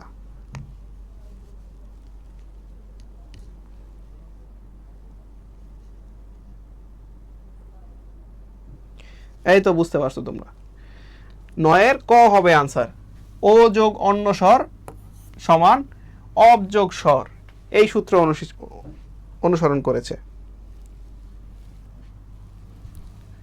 পরের প্রশ্নে যাই। ব্যঞ্জন সন্ধি কত ভাবে হতে পারে? ব্যঞ্জন সন্ধি কত ভাবে হতে পারে, এটার আনসার কি? 1 ভাবে, 2 ভাবে, 3 ভাবে, 4 ভাবে?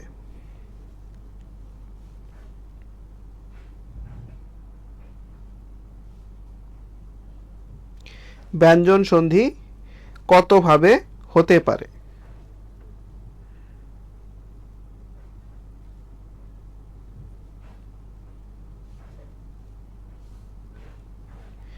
ওকে,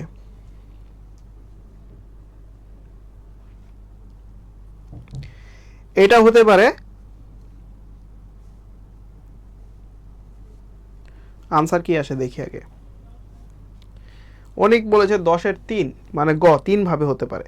আল্লাহ তাআলার গোলাম বলেছে 2 ভাবে হতে পারে, কিন্তু আসলে আনসার কি? আনসার হচ্ছে 3 ভাবে হতে পারে। একটা হতে পারে স্বর যোগ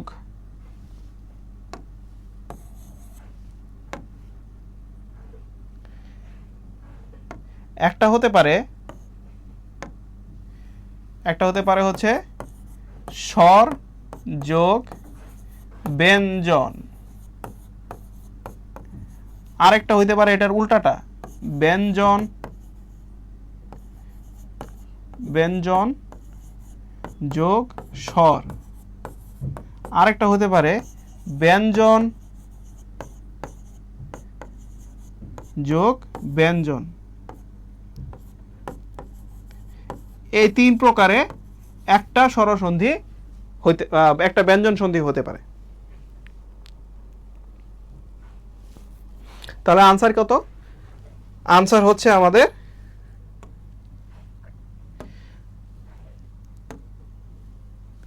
আনসার হচ্ছে আমাদের 3।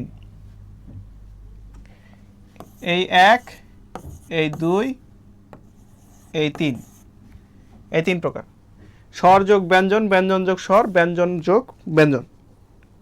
তাহলে আমাদের 10টা প্রশ্ন কিন্তু শেষ অনুশীলন করা। তো তোমাদেরকে অসংখ্য ধন্যবাদ যে তোমরা হচ্ছে ব্যর্থতার খুব বেশি ব্যস্ততার মধ্যেও আমাদের ক্লাসগুলো করো, লাইভ ক্লাসগুলো করো, এবং লাইভ ক্লাসে যথাযথ রেসপন্স করো, শেয়ার করো, এজন্য তোমাদেরকে অসংখ্য ধন্যবাদ। সুমি ইসলাম, এটা হচ্ছে সন্ধির ক্লাস চলছিল এতক্ষণ। তো পরবর্তী কোনো ক্লাসে দেখা হবে। আজকের মতো বিদায় নিচ্ছি, এবং সেই সাথে আজকে আমাদের 1432 সালের শেষ দিন, আগামীকাল পহেলা বৈশাখ বাংলা নববর্ষ 1433। তোমাদেরকে 1433 বাংলা নববর্ষের শুভেচ্ছা জানাই, শুভ নববর্ষ এবং বিদায়। ধন্যবাদ।